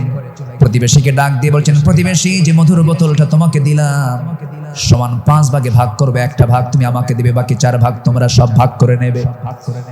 তিনি তার অংশের মধুটা নিয়ে আসলেন, নিয়ে সেই স্ত্রীর সামনে দাঁড়িয়ে বলছেন, আমার স্ত্রী, আল্লাহর কসম করে বলি, আমি তোমাকে সন্দেহ করিনি, আমি তোমাকে ভালোবাসি। আমি রাষ্ট্র চালাই, তুমি আমার পরিবার চালাও, সন্তানাদির দিকে খেয়াল করো, আমার বড় উপকার তুমি করো।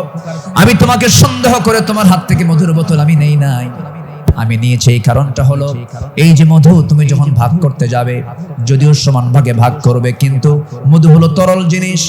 এই তরল মধু ভাগ করতে নিয়ে তোমার হাতে যতটুকু মধু লেগে যাবে, 1 ফোঁটা হোক, 2 ফোঁটা হোক, 3 ফোঁটা হোক, এতটুকু মধু আমাদের ভাগে বেশি আসুক এটা চাই নাই মনে করে মধু ভাগের দায়িত্ব আমি অন্যের কাঁধে চাপায়া দিয়েছি।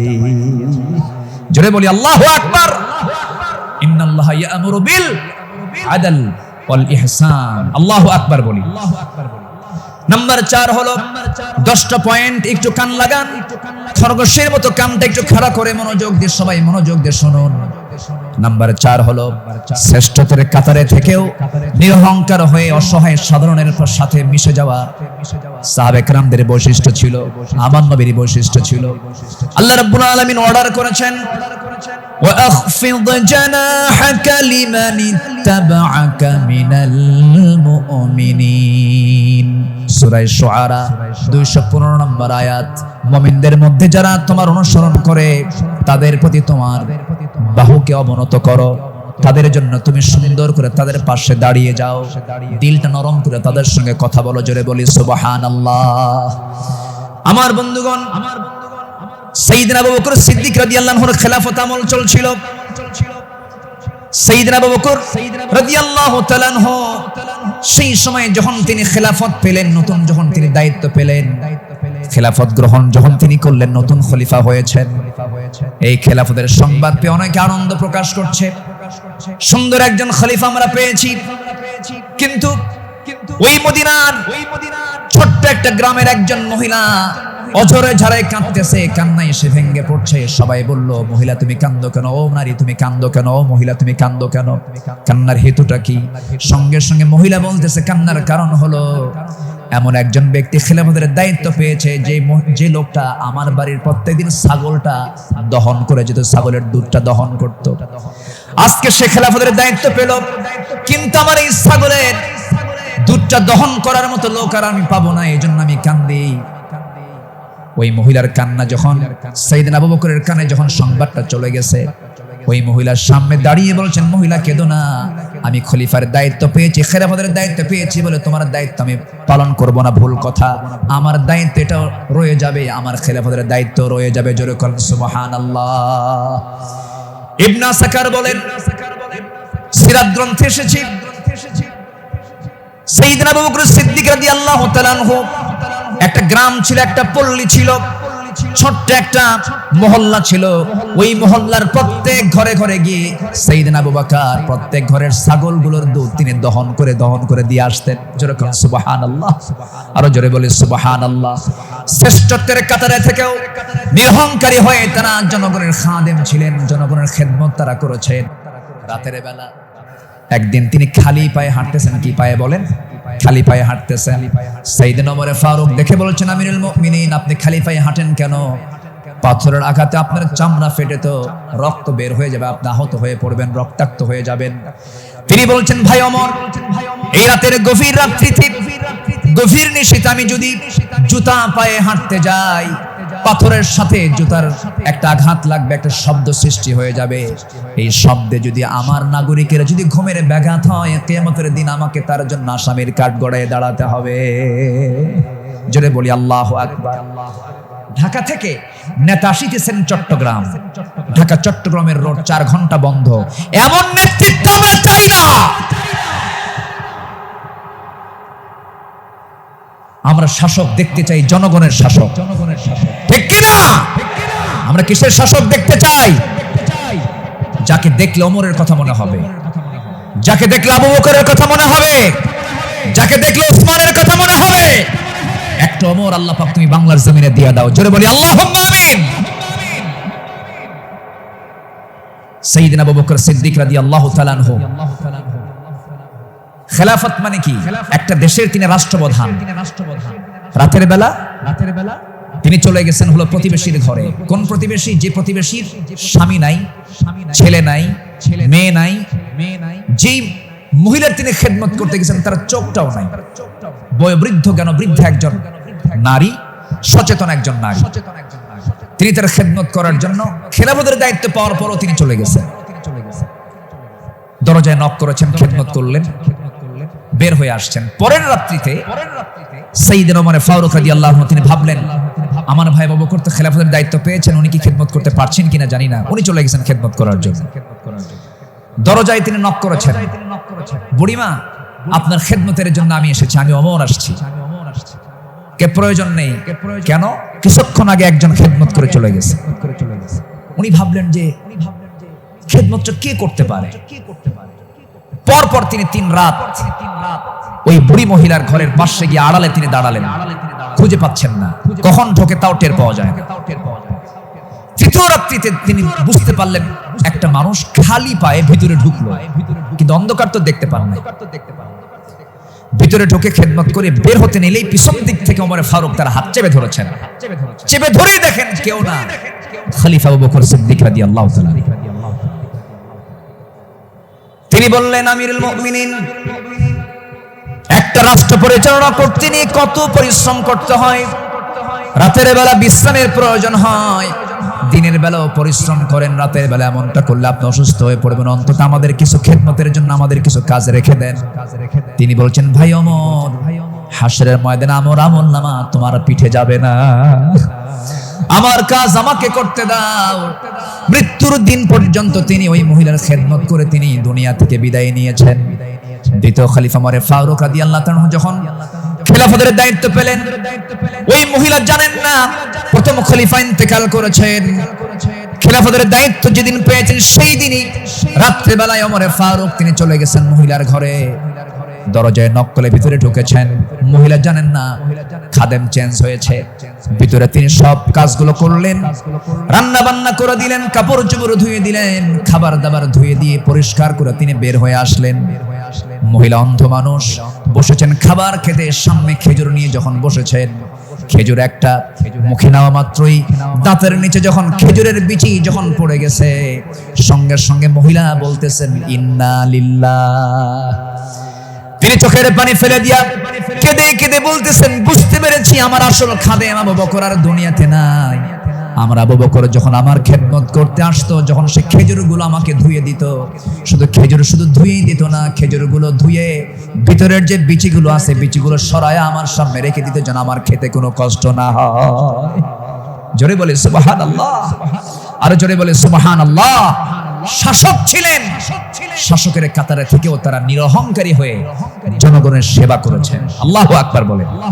সাইয়েদনা ওমর ফারুক রাদিয়াল্লাহু তাআলা আনহু তিনি যেদিন শাসনভার তার কাছে আসে, তার কাঁধে যখন আসে, সেই দিন থেকে নিয়ে শুরু করে মৃত্যুর দিন পর্যন্ত কোন রাত তার পিঠটা তার বিছানার সঙ্গে লাগাতে দেননি। দিন দিন শুকায় যাচ্ছিলেন। বলা হলো, আপনি শুকায় যাচ্ছেন কেন? তিনি বললেন, কেঁদে কেঁদে, তোমরা আমাকে এমন দায়িত্ব দিয়েছো যে দায়িত্ব আমাকে স্বাস্থ্যহীন বানিয়ে দিয়েছে। পরকালীন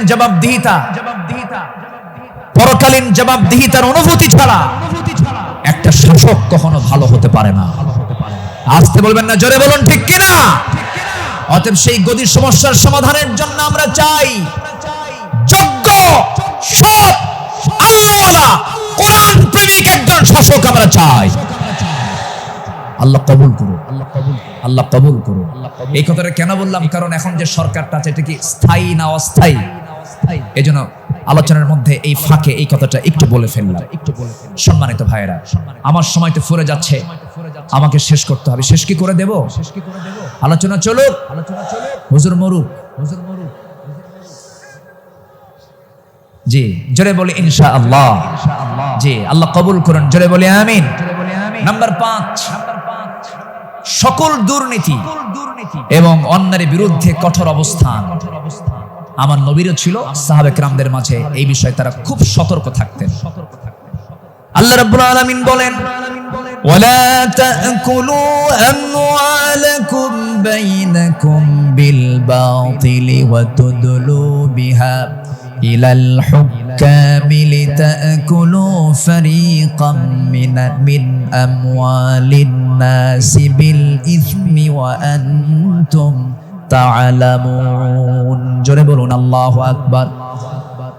তোমরা নিজেদের মধ্যে পরস্পরের সম্পদ অন্যায়ভাবে গ্রাস করো না, তা বিচারকদের নিকট উপস্থাপন করো না, যাতে অন্যের সম্পদের কিছু অংশ পাপের মাধ্যমে গ্রাস করতে পারো, যদিও তোমরা জানো কার কথা। আসতে বলবেন না, কার কথা। আরেক জায়গায় বলছেন লা তাকুলু, তোমরা খেতে যেও না। কি খেতে যেও না? কুলু মিন তাইয়িবাত, পবিত্র খাবে, হারাম কিছু খাবে না। লা তাকুলুর রিবা আদআফান মুদাআফা আহাল্লাল্লাহুল বাই'a ওয়া হাররামান রিবা। বিভিন্ন জায়গাতে আল্লাহ পাক ক্লিয়ার কথা বলে দিয়েছেন। আমার বন্ধুগণ, সাহাবায়ে কেরাম দুর্নীতি কেমন করে বন্ধ করা যায়, অন্যের বিরুদ্ধে কেমন কঠোর হতে হয়, তা বাস্তব জীবনে তা দেখিয়ে দিয়েছেন। বাস্তব জীবনে আল্লাহ রাসূল তা বুঝিয়ে দিয়েছেন। বিচার কেমনে করতে হয়, বিচারের রায় কেমনে নামাতে হয়, তাও রাসূল শিখিয়ে দিয়েছেন। বিচার কি সবার জন্য সমান না সমান? আইন সবার জন্য, আইন সবার জন্য সমান।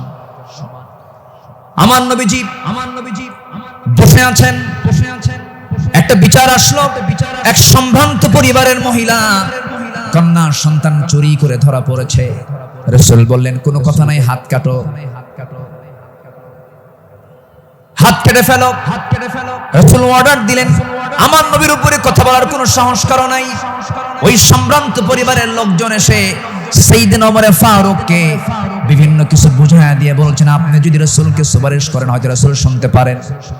সাইয়েদনা ওমর ফারুক এসে আমার নবীর সামনে দাঁড়িয়ে বলছেন, ইয়া রাসূলুল্লাহ, যে মহিলার হাত কাটার অর্ডার দেওয়া হয়েছে সে তো সম্ভ্রান্ত পরিবারের, দেখুন তো কিছু করা যায় নাকি? আমার নবীজি সেই সময় আল্লাহর কসম করে বলেন, আল্লাহি, হে আমার ওমর, আল্লাহর কসম করে বললি, আল্লাহর কসম করে বলছি, এই চুরিটা যদি ওই সম্ভ্রান্ত পরিবারের মেয়ে ফাতিমা না হয়ে যদি কলিজার টুকরা মেয়ে আমার ফাতিমা বিনতে মুহাম্মদ হতো, যদি এটা প্রমাণ হয়ে যেত, লাকাতাতু ইয়াদাহা, আমি রাসূল নিজে তার হাতটা ধরে কেটে দিতাম। আল্লাহু আকবার। দুর্নীতির কোনো সুযোগ সেই সমাজে ছিল না, কারণ যারা বিচার করেছেন তারা ছিলেন হলো সৎ বিচারক। আমরা সৎ শাসক, সৎ বিচারক দেখতে চাই। আর সৎ শাসক এবং সৎ বিচারক সৃষ্টি তখনই হতে পারে যারা কোরআন সমাজে চায়। যারা সমাজে কি চায়? কোরআন চায়। সাইয়েদনা ওমর ফারুক রাদিয়াল্লাহু তাআলা আনহু, যে সময় তিনি খলিফাতুল মুসলিমিন, ইরাকের গভর্নর ছিলেন হলো আবু মুসা আশআরী রাদিয়াল্লাহু তাআলা আনহু। তিনি করলেন কি, তিনি একদিন মদিনায় এসে সাইয়েদনা ওমর ফারুক রাদিয়াল্লাহু আনহুর জন্য এবং তার স্ত্রী আতিকা রাদিয়াল্লাহু আনহার জন্য কিছু কাপড় চোপড় উপঢৌকন স্বরূপ নিয়ে আসলেন।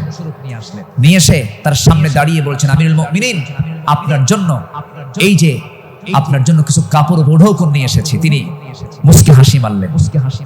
মুস্কি হাসি মেরে বললেন, আমার গভর্নর আবু মুসা আশআরী, তুমি আমার জন্য এই যে উপঢৌকন গুলো নিয়ে এসেছো, হাদিয়া নেওয়া সুন্নাত, হাদিয়া দেওয়া সুন্নাত, তাহাদু তাহাব্বু, ভালো কথা, এটা সাধারণ ব্যক্তিদের মাঝে হতে পারে, কিন্তু আমি শাসক, আমি যদি আজকে তোমার এই উপঢৌকন গ্রহণ করি, ঘুষের পর্যায়েও যেতে পারে, আমি এটা গ্রহণ করব না। আল্লাহু আকবার বলেন। না গ্রহণ করে তার হাদিয়াটাকে, উপঢৌকনটাকে তিনি ফেরত দিয়েছেন। শাসকের কাতারে থেকে এমন উপঢৌকন নাও আমি জায়েজ মনে করি না, বললেন ওমর ফারুক রাদিয়াল্লাহু তাআলা। আল্লাহু আকবার। সম্মানিত ভাইরা, সম্মানিত বন্ধুগণ, নাম্বার 6 হলো নির্ভীকতা এবং মহান আল্লাহর উপরে দৃঢ় তাওয়াক্কুল করা। এটা ছিল আমার নবী এবং সাহাবে কেরামদের সারা জীবনের আমল ছিল। জীবনে তারা চুল পরিমাণ কোনো ভয় পান নাই। আমরা কি ভয় করব কাউকে? কাকে ভয় করব? আল্লাহ ছাড়া কাউকে ভয় করা জায়েজ আছে? আল্লাহকে ছাড়া কাউকে ভয় করা কি জায়েজ আছে? আমার নবীজি কোন এক যুদ্ধের ময়দানে যাবেন, একটা গাছের নিচে তিনি শুয়ে পড়লেন। বাবলা গাছ, বাবলা গাছের ডালে তরবারি রেখে তিনি বিশ্রাম নিচ্ছিলেন। হঠাৎ করে এক বেদুইন এসে আমার নবীর সেই তলোয়ারটি তার হাতে তুলে নিয়ে বলতেছে, মুহাম্মদ, আমার হাতে তোমার জীবন, আমি তোমাকে এখন হত্যা করতে পারি। এই কথা বলা মাত্রই বলতেছে, এখন তোমাকে কে বাঁচাবে? বেদুইন বলছে, তোমাকে এখন কে বাঁচাবে মুহাম্মদ? আমার নবীজি বলেন, আমাকে বাঁচাবেন আমার আল্লাহ, আমাকে বাঁচাবেন আমার আল্লাহ, আমাকে বাঁচাবেন আমার আল্লাহ। তিনবার রাসূল যখন বললেন, ওই বেদুইনের হাত থেকে তরবারি থরথর থরথর করে পড়ে গেল। আমার নবীজি দৌড় মেরে গিয়ে সেই তরবারে হাতে নিয়ে বললেন, বেদুইন, এখন তোমাকে বাঁচাবে কে? আমি তো আল্লাহর কাছে আশ্রয় নিয়েছি, আল্লাহ আমাকে বাঁচাবে, এখন তোমাকে কে বাঁচাবে? বেদুইন তার চোখের পানি আটকাতে না পেরে আমার নবীর সামনে দাঁড়িয়ে বলছে, আপনি সত্যি আল্লাহর রাসূল, আপনি আমাকে পড়িয়ে দেন লা ইলাহা ইল্লাল্লাহ, ফাইদা আযামতা ফাতাওয়াক্কাল আলাল্লাহ ওয়া কাফা বিল্লাহি ওয়াকিলা ইন্নাল্লাহা ইউহিব্বুল মুতাওয়াক্কিলিন ওয়া মান ইয়াতাওয়াক্কাল আলাল্লাহ ফাহুয়া হাসবুহ। যে ব্যক্তি আল্লাহর প্রতি তাওয়াক্কুল করবে, আল্লাহ তার জন্য যথেষ্ট হয়ে যান। আমাদের ভরসা রাশিয়া নয়, আমেরিকা নয়, ইন্ডিয়া নয়, চায়না নয়, আমাদের কারো প্রতি ভরসা করার দরকার নেই। আমাদের ভরসা কে? আসতে বলবেন না তিনি কে? আমাদেরকে বাঁচাবেন তিনি, যার হাতে আমাদের প্রাণ, তিনি সে আল্লাহ আমাদেরকে বাঁচাবেন। আল্লাহ কবুল করুন, জোরে বলি আমিন। ইসলাম গ্রহণ করেছেন 40 নম্বরে, 41 নম্বরে সাইয়েদনা ওমর ফারুক রাদিয়াল্লাহু তাআলা আনহু ইসলাম কবুল করেই রাসূলের সামনে তরবারি রাসূলের পায়ের কাছে রেখে বললেন, ইয়া রাসূলুল্লাহ, আমাদের মুসলমানদের সংখ্যা কত? আমার রাসূল বললেন, ওমর, সাহাবীর সংখ্যা মাত্র 40 জন, 40 থেকে 41 জন। সাইয়েদনা ওমর ফারুক, এটাই বিশাল সংখ্যা। আজকে আমরা কাবার চত্বরে গিয়ে প্রকাশ্যে ঘোষণা করব লা ইলাহা। কোন সাহাবী বললেন? বলেন কোন সাহাবী? আজকে তো এক সাহাবীর ইতিহাসটা একটু বেশি টানলাম, প্রসঙ্গটা চলে আসলো। তিনি বলে ফেললেন, কি পরিমাণ সাহস হতে পারে? সাহসের পিরামিড। সাইয়েদনা ওমর ফারুক গিয়ে প্রকাশ্য রূপে সামনে ঘোষণা করলেন, কে আছো? আমার সামনে আসো। লা ইলাহা, তরবারি হাতে, দীপ্ত পদক্ষেপে, আল্লাহু আকবার ধ্বনিতে মুখরিত করে আকাশ বাতাস সামনের দিকে যেতে লাগলেন। আবু জেহেল হতভম্ব হলো। আবু জেহেল মনে মনে ভাবলো, পাঠালাম কি জন্য, আর হয়ে গেল কি? সাইয়েদনা ওমর ফারুক রাদিয়াল্লাহু তাআলা এত সাহসী ছিলেন, সেই বজ্র কণ্ঠের ওমর এখনো দরকার আছে না নাই? সেই বজ্র কণ্ঠের ওমর এখনো দরকার আছে না নাই? নতুন বাংলাদেশ তৈরি করার জন্য ওমর প্রয়োজন, আবু বকর প্রয়োজন।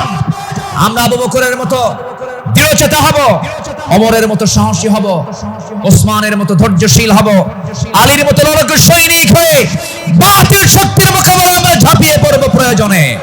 রাজি আছেন কারা কারা? হাত উঁচু করে দেখান মুসলমান।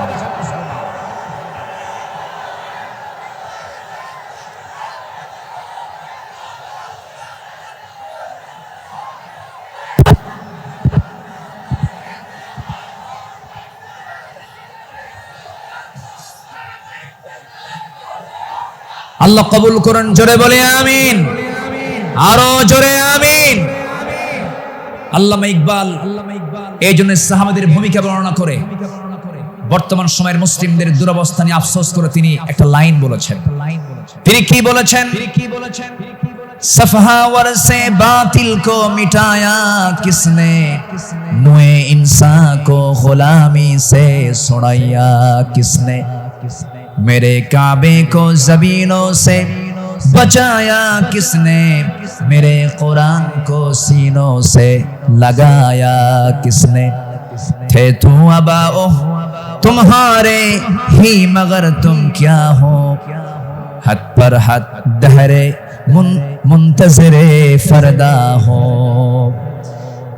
কবি বিশ্ব কবি আল্লামা ইকবাল তিনি বলছেন, যারা এসব অসার বাতিল দূর করেছে জগৎ হতে, ছাড়িয়েছে মানব কুলে দাস গোলামির কবল হতে, কাবা ঘরে সেজদা করার জাগলো প্রথা যাদের সাথে, বুকে কোরআন ধারণ করা শিখল জগৎ যারা যারা হাতে, তারা তোদের পূর্বপুরুষ আর আজকে তোমাদেরকে হে ইন্তজারি করছে বসে হাতের উপর হাতটি রেখে। আফসোস করে তিনি বলছেন, সাহাবীরা কি করে গেলেন আর তোমরা কি করছো? তোমরা এক এক ওমর হয়ে যাও, এক একটা আবু বকর হয়ে যাও, জান্নাত পাওয়ার জন্য সাহাবীদের অনুসরণটাই তোমার জন্য যথেষ্ট হয়ে যাবে। জোরে বলি সুবহানাল্লাহ। নাম্বার 7 হলো নিজ দায়িত্বের ভারে অস্থির চিত্ততা নিয়ে আমার রাসূল চলতেন, সাহাবা কেরামও চলতেন। আমার নবীজি বিদায় হজের ভাষণের দিন আমার নবীজি কেঁদে অস্থির হয়ে যাচ্ছিলেন। সাহাবা কেরামকে লক্ষ্য করে বলছেন, ওয়া আনতুম তুসআলুনা আন্নী ফামা আনতুম কাইলুন, আমার ব্যাপারে প্রশ্ন করা হলে তোমরা কি বলবে? সাহাবীরা বললেন, নাশহাদু আন্নাকা কদ বাল্লাগতা ওয়া আদাইতা ওয়া নাসাহতা, আমরা সাক্ষ্য দেব আপনি দায়িত্ব পালন করেছেন, আপনি উপদেশ দিয়েছেন। এই কথা শুনে আমার নবীজি শাহাদাত আঙ্গুলে উঁচু করে আকাশের দিকে লক্ষ্য করে আল্লাহকে বলছেন, আল্লাহুম্মা শাহাদ, আল্লাহুম্মা শাহাদ, আল্লাহুম্মা শাহাদ। আল্লাহ তুমি সাক্ষী থাকো, আল্লাহ তুমি সাক্ষী থাকো, আমার সাহাবীরা আমার পক্ষে কথা বলছে। আল্লাহু আকবার। নিজের দায়িত্ব নিয়ে রাসূল খুব অস্থির চিত্ততা প্রকাশ করতেন মাঝে মাঝে। আমার বন্ধুগণ, আমার নবীজি মাঝে মাঝে এত পরিমাণ কাঁদতেন, কান্নার পরিমাণ এত হতো, আমার নবীজি যখন সিজদায় পড়ে যেতেন না, সেই শরীফের হাদিসে এসেছে, পানি গরম হলে পরে টকবক যেমন আওয়াজ হয়, ফুটন্ত পানি যেমন টকবক টকবক আওয়াজ করে, আমার নবীজি সিজদার সময় এত পরিমাণ কাঁদতেন। আমার নবীজির সিজদার সময় যে মুখ থেকে কান্নার আওয়াজটা বের হতো টকবক করা পানির মতো, এত কাঁদতেন তিনি। কেন কাঁদতেন? কি জন্য কাঁদতেন? তিনি শুধু চেয়েছেন, ও আল্লাহ, আমার উম্মতকে তুমি জাহান্নাম দিবা না, আমার উম্মতকে তুমি জান্নাত দিবা। তিনি তার নিজের জন্য বেশি কেঁদেছেন না, উম্মতের জন্য বেশি কেঁদেছেন, উম্মতের জন্য বেশি কেঁদেছেন। আমার বন্ধুগণ, এই জন্য এই পৃথিবীতে সবচাইতে বেশি ভালোবাসবে এক নাম্বার কাকে বলেন? আসতে বলবেন না কাকে? নাম্বার 2 হচ্ছে মুহাম্মদ সাল্লাল্লাহু আলাইহি ওয়াসাল্লামকে আমরা ভালোবাসবো। তিনিও ভালোবেসেছেন। আমার ভাইয়েরা, আমার বন্ধুগণ, নাম্বার 8 হলো আদর্শ নেতৃত্বের অনুতুলনীয় আলোক ছটাই সাহাবে কেরাম। সাহাবে কেরামকে আল্লাহ রাব্বুল আলামিন অনেক সম্মান দান করেছেন। লাকাদ আরসালনা রুসুলানা বিল বাইয়িনাতি ওয়া আনজালনা মাআহুমুল কিতাবা ওয়াল মিজানা লিয়াকুমান নাসু বিল কিসত। জোরে বলুন আল্লাহু আকবার। আমার বন্ধুগণ, সময় যেহেতু কম, শেষের দিকে আস্তে আস্তে চলে যাচ্ছি। নাম্বার 9 হলো তাকওয়ার উজ্জ্বল দৃষ্টান্ত ছিলেন আমার নবী এবং সাহাবে কেরাম। লাকিনিল্লাযীনা তাকাও রাব্বাহুম লাহুম জান্নাতুন তাজরি মিন তাহতিহাল আনহার الأنهار خالدين فيها نزلا من عند الله وما عند الله خير للأبرار জোরে বলুন আল্লাহু আকবার। যারা নিজেদের প্রতিপালককে ভয় করে চলেন তাদের জন্য আছে এমন সব উদ্যান, এমন সব জান্নাত যারা তলদেশ দিয়ে নহর প্রবাহিত, আল্লাহর পক্ষ থেকে অতিথিয়তা স্বরূপ তারা সর্বদা সেখানে থাকবে। আল্লাহর নিকট যা কিছু আছে পুণ্যবানদের জন্য তাই হলো শ্রেষ্ঠ। জোরে বলি সুবহানাল্লাহ। তাকওয়া কাকে বলে সাহাবে কেরাম শিখিয়েছেন, তাকওয়া কাকে বলে আম্বিয়া কেরাম শিখিয়েছেন। বিশেষ করে আমার নবীজি তাকওয়ার তিনি মূর্ত প্রতীক ছিলেন। আমার বন্ধুগণ, নাম্বার 10 হলো, নাম্বার 10 সর্বশেষ যেটা, সেটা হলো আল্লাহর কাছে বিনম্র চিত্তে অশ্রু ঝরানো, চোখের পানি ফেলে ফেলে কাঁদা। এই দুনিয়াতে আমি যখন জন্ম নিয়েছি আমার প্রথম ভাষা ছিল হাসা না কাঁদা, হাসি না কান্না। মার পেট থেকে দুনিয়াতে এসে আমি কেঁদেছি না হেসেছি?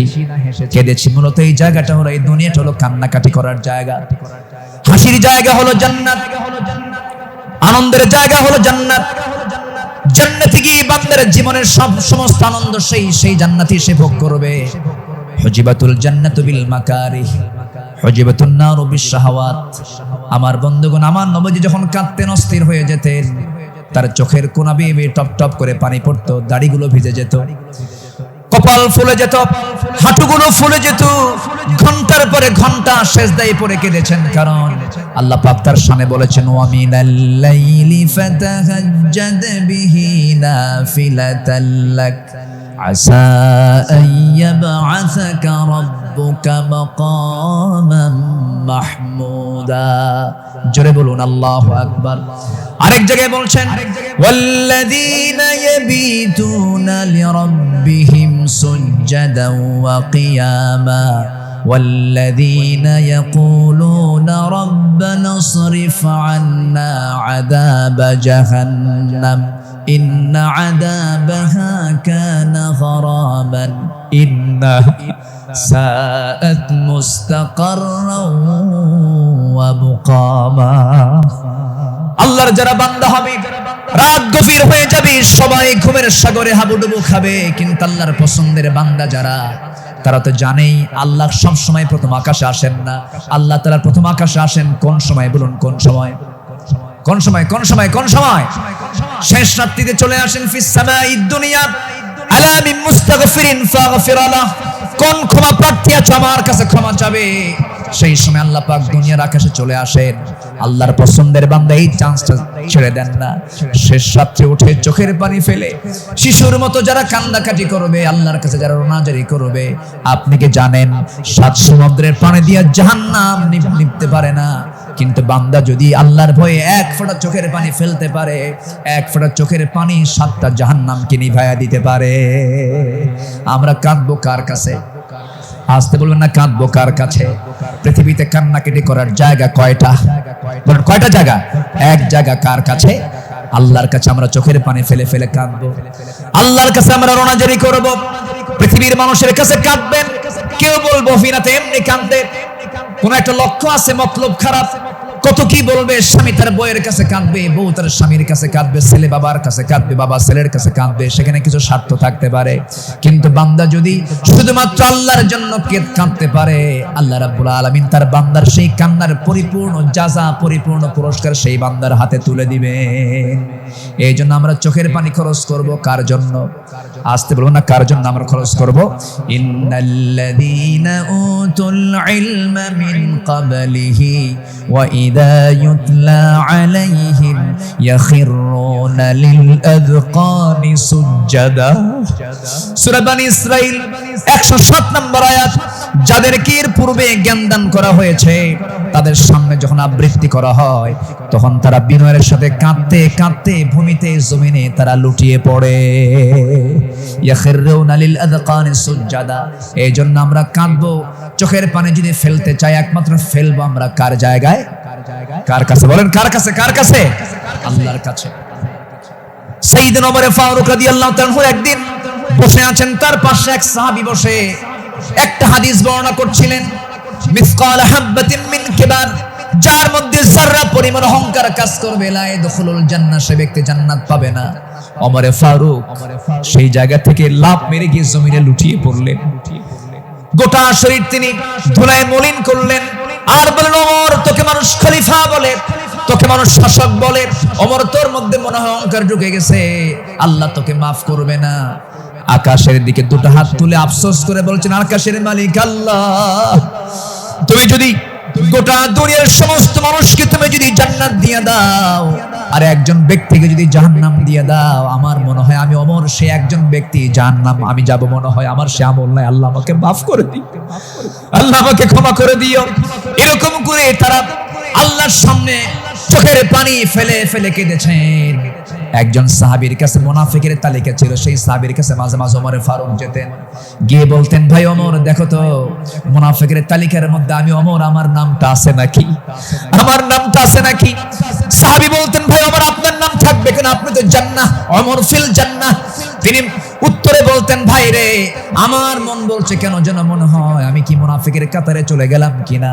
কি চিন্তা তাদের মধ্যে কাজ করতো, কার ভয়, কার ভয়, কার ভয়? আসতে বলবেন না, কার ভয়? সবাইকে তাহাজ্জুদের নামাজ পড়তে রাজি আছেন? 5 ওয়াক্ত নামাজ পড়ার দরকার নাই, হ্যাঁ? কি দরকার আছে কিনা বলেন? তাহলে 5 ওয়াক্ত নামাজও পড়বো, এবং স্পেশাল অফার, ওই সময় চোখের পানি ফেললে বান্দার কোনো দোয়া মিস হয় না। সেটা হচ্ছে কি? ওয়াল্লাযীনা ইয়াবিতুনা লিরাব্বিহিম সুজদান ওয়া কিয়ামা, যারা রাতটা কাটায় দেয় রুকুতে এবং সিজদার মধ্যে। কার কাছে? 5 ওয়াক্ত নামাজ পড়বেন কারা কারা? একটু হাত উঁচু করে দেখান তো, বলি দেখি, জোরে বলি ইয়া আল্লাহ, আরো জোরে ইয়া আল্লাহ। আমাদেরকে 5 ওয়াক্ত সালাত আদায় করার তৌফিক তুমি আল্লাহ দিয়ে দাও। জোরে বলি আমিন, আরো জোরে আমিন, আরো জোরে আমিন। আসুন, যেহেতু আজকে প্রথম রজনী, আগামীকালকেও মাহফিল আছে, সবাই আসবেন কিনা? আমরা এই 5 দিন নিয়মিত মাহফিল আসবো। জোরে বলি ইনশাআল্লাহ। এই মাহফিল চট্টগ্রামবাসীর জন্য একটা বড় নিয়ামত। আল্লাহ তুমি এই মাহফিলকে কবুল করো, জোরে বলি আল্লাহুম্মা আমিন। আমরা আর সময় ক্ষেপণ করব না, যেহেতু আগামীকালকেও এখানে মাহফিল আছে, পরশু আছে, তারপরের দিন আছে, প্রত্যেক দিন নতুন নতুন মেহমান এবার সিলেকশন হয়েছে। কুল্লু জাদীদুন লাযীযুন, আসবেন, এক একটা ফুলের এক একটা ঘ্রাণ আপনারা নেবেন ইনশাআল্লাহ। আল্লাহ পাক এই মাহফিলকে কবুল করুন, এই মাহফিলের কমিটি বৃন্দের সকল খেদমতকে আল্লাহ পাক কবুল করুন। অধ্যক্ষ মোহাম্মদ তাহের সাহেব আমার বাম পাশে বসা, আল্লাহ তুমি তার সকল খেদমতকে তুমি আল্লাহ কবুল করে নাও। আর আমি সময়টা না বাড়িয়ে, সময় ক্ষেপণ না করে আসুন সোজা আমরা এখন দোয়ার দিকে যাব। আমরা চাইবো কার কাছে? চাইবো কার কাছে? সবাই একটু তাশাহুদের সুরতে বসে পড়ি, একটু বিনয়ী হয়ে আমরা আল্লাহর কাছে চাবো, আল্লাহ যেন আমাদের জিন্দেগীর সকল গুনাহগুলোকে মাফ করে দেন। সবাই বলে সুবহানাকাল্লাহুম্মা ওয়া বিহামদিকা আশহাদু আল্লা ইলাহা ইল্লা আনতা আস্তাগফিরুকা ওয়া আতুবু ইলাইকা। চিৎকার মেরে বলি ইয়া আল্লাহ, আমার জীবনের সাগীরা কবীরা, ছোট বড় সব গুনাহ তুমি আল্লাহ, জোরে বলুন ইয়া রাব্বাল আলামিন।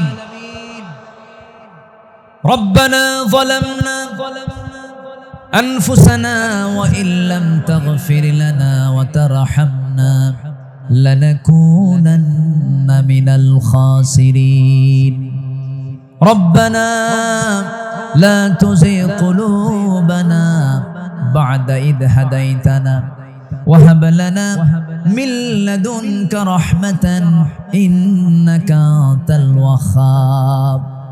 আয় আল্লাহ তাআলা, সন্ধ্যা থেকে শুরু করে নিয়ে 10টা পর্যন্ত দীর্ঘ সময় ধরে তোমার কালামের একটা আয়াতকে সামনে রেখে তোমার পছন্দের গোলাম আমাদের পয়গম্বর রাসূলের জীবন থেকে, তোমার পছন্দের বান্দা সাহাবে কেরামদের জীবন থেকে কিছু আলোচনা করেছি। তোমার কালাম থেকে কিছু কথা বলে শেষ সময়ে তোমার শহীদ দরবারে কাঙ্গাল ফিকারের মতো দুটো হাত পেতেছি আল্লাহ। আয় আল্লাহ তাআলা, চট্টগ্রামের এই প্যারেড ময়দান তুমি আল্লাহ বান্দাদের দিকে তাকায় দেখো, ভিক্ষুকের মতো হাত পেতে আছে রে আল্লাহ। গুনার দিকে নজর দিও না, বান্দা মনে করে তামাম জিন্দেগীর সমস্ত গুনাহগুলোকে মাফ করে দাও। আয় আল্লাহ তাআলা, দুটো হাত যখন তুলে রাখি দুজন মানুষের কথা বেশি বেশি মনে পড়ে যায় রে। আমাদের মাঝ থেকে যাদের জনম দুঃখিনী মা, জনম দুঃখী বাপজান যারা দুনিয়া থেকে বিদায় নিল, জিন্দেগীর গুনাহগুলো মাফ করে দাও, কবরগুলোকে জান্নাতের টুকরা বানায়া দাও। অনেক আলোচনা শেষ করি, বাড়ি ফিরে যাব রে। সব দেখবো, ছেলে দেখবো, মেয়ে দেখবো, স্ত্রী দেখবো, সন্তানদের দেখবো, আত্মীয় স্বজন দেখবো, কিন্তু মার দিকে তাকায় দেখতে চাবো, কিন্তু মার ঘরে মা নাই, মা কবরে চলে গেছে। বাবা নাই, বাবা কবরবাসী হয়েছেন রে। গোটা পৃথিবীর সব খবর ঘরের কোণে বসে সব দেখা যায়, জানা যায়, শোনা যায়, কিন্তু ঘরের কোণে মা, কবরে মা শুয়ে আছেন, তার কোনো খবর দুনিয়াবাসীর কাছে থাকে না রে আল্লাহ। সে আব্বা আম্মা যারা চলে গেল, জিন্দেগীর গুনাহগুলো মাফ করে দাও, কবরগুলোকে জান্নাতের টুকরা বানায়া দাও। ও আল্লাহ, এমন বান্দা আমার সঙ্গে হাত তুলতে পারেন, নিজের হাতে নিজের মাকে দাফন করেছেন, নিজের বাপকে নিজে হাতে কবর নিয়ে কবরে শোয়া দিয়েছেন রে। সে আব্বা আম্মা যারা চলে গেছে, কবরের সমস্ত আযাবকে মাফ করে দিয়া কবরগুলোকে জান্নাতের বাগান বানায়া দাও। আব্বা আম্মার জন্য কি দোয়া তাও শিখিয়ে দিয়েছো, হাত একটু উঁচু করে আল্লাহর শেখানো দোয়া পড়ে আওয়াজ দিয়ে দিয়ে আমার সঙ্গে ঠোঁট মিলায়া সবাই আকাশ বাতাস মুখরিত করে সবাই আমার সঙ্গে ঠোঁট মিলায়া বলুন, রব্বিরহামহুমা কামা রব্বায়ানি সগীরা, রব্বিরহামহুমা কামা রব্বায়ানি সগীরা, রব্বিরহামহুমা কামা রব্বায়ানি সগীরা। আয় আল্লাহ তাআলা, বিশেষ করে এই মাহফিলের আয়োজন যারা করলেন, শোনার জন্য দূর দূরান্ত থেকে যারা আসলেন, বিনিময়ে কিয়ামতের কঠিন ময়দান, যেদিন কেউ কাউকে চিনবে না, এমনকি মা সন্তানকে পর্যন্ত স্বীকার করে বসবে, যেদিন মানুষ কাঁদতে কাঁদতে চোখের পানিগুলো ফুরে যাবে, চোখ থেকে রক্ত বের হওয়া শুরু হয়ে যাবে, সেই কঠিন মুসিবতের দিন এই মাহফিল সবার জন্য নাজাতের মাধ্যম তুমি আল্লাহ বানায়া দিও। ও আল্লাহ, ইসলামী সমাজ কল্যাণ পরিষদ চট্টগ্রামের সঙ্গে যারা শুরু থেকে ছিলেন, আজকে তারা দুনিয়াতে অনেকেই নাই, মেহেরবানি করে তাদের কবরগুলোকে জান্নাতের টুকরা বানায়া দাও। আয় আল্লাহ তাআলা, তোমার বান্দাগুলো দুটি হাত ভিক্ষুকের মতো পেতে আছে, তুমি আল্লাহ ভালো করে জানো, তুমি তো অন্তর্যামী আল্লাহ, তোমার বান্দাদের মনের বাসনা কি তুমি আল্লাহ ভালো করে জানো, যার যা চাওয়া তুমি আল্লাহ পাওয়া করে দিও, রোগাক্রান্ত থেকে রোগ মুক্ত করো, ঋণগ্রস্ত থেকে ঋণ মুক্ত হওয়ার তৌফিক দিয়া দাও, ব্যবসায়ী ঘাটতি ব্যবসায়ী তুমি আল্লাহ বরকত দিয়া দাও, পরিবারে অশান্তি তুমি আল্লাহ শান্তি দিয়া দাও, যার যে সমস্যাগুলো আছে মেহেরবানি করে তুমি আল্লাহ সমাধান করে দাও। লা তাদা লানা যামবান ইল্লা গফরতাহ ওয়ালা হাম্মান ইল্লা ফাররাজতাহ ওয়ালা দাইনান ইল্লা কাদাইতাহ ওয়ালা মারিদান ইল্লা শাফাইতাহ ওয়ালা হাজাতান মিন হাওয়াইজিদ দুনিয়া ওয়াল আখিরাহ। আয় আল্লাহ তাআলা, এমন সময় হাত তুলেছি 180 কোটি মুসলমানের দুনিয়ায় মুসলমানদের পায়ের তলায় মাটি নাই। আয় আল্লাহ তাআলা, 180 কোটি মুসলমানের জন্য একটা ওমর দারুন দরকার, আল্লাহ মেহেরবানি করে মুসলিম উম্মার জন্য একটা ওমর তুমি আল্লাহ দুনিয়াতে পাঠায়া দাও। মুসলমানদের বাইতুল আকসা তুমি আল্লাহ মুসলমানদের হাতে তুলে দাও। সিরিয়াকে যেমন জুলুম মুক্ত করেছো, ফিলিস্তিনকে তুমি আল্লাহ ইহুদি মুক্ত করে দাও। আয় আল্লাহ তাআলা, তোমার দরবারে প্রার্থনা করছি, বেঁচে থাকলে চেয়ারে বসে যিনি কথা বলতেন সেই পাখিটাকে আমরা হারিয়ে ফেলেছি। আল্লাহ, তোমার দরবারে ফরিয়াদ করি, এই পাখিটা আয় আল্লাহ তাআলা, এই কোরআনের পাখির কবরটাকে তুমি আল্লাহ জান্নাতের টুকরা বানায়া দাও। ও আল্লাহ, তার যে লালিত স্বপ্ন এই জমিনে কোরআনের রাজ কায়েম হবে, এমন দৃশ্য দেখার তৌফিক তুমি আল্লাহ আমাদের সবাইকে দিয়া দাও।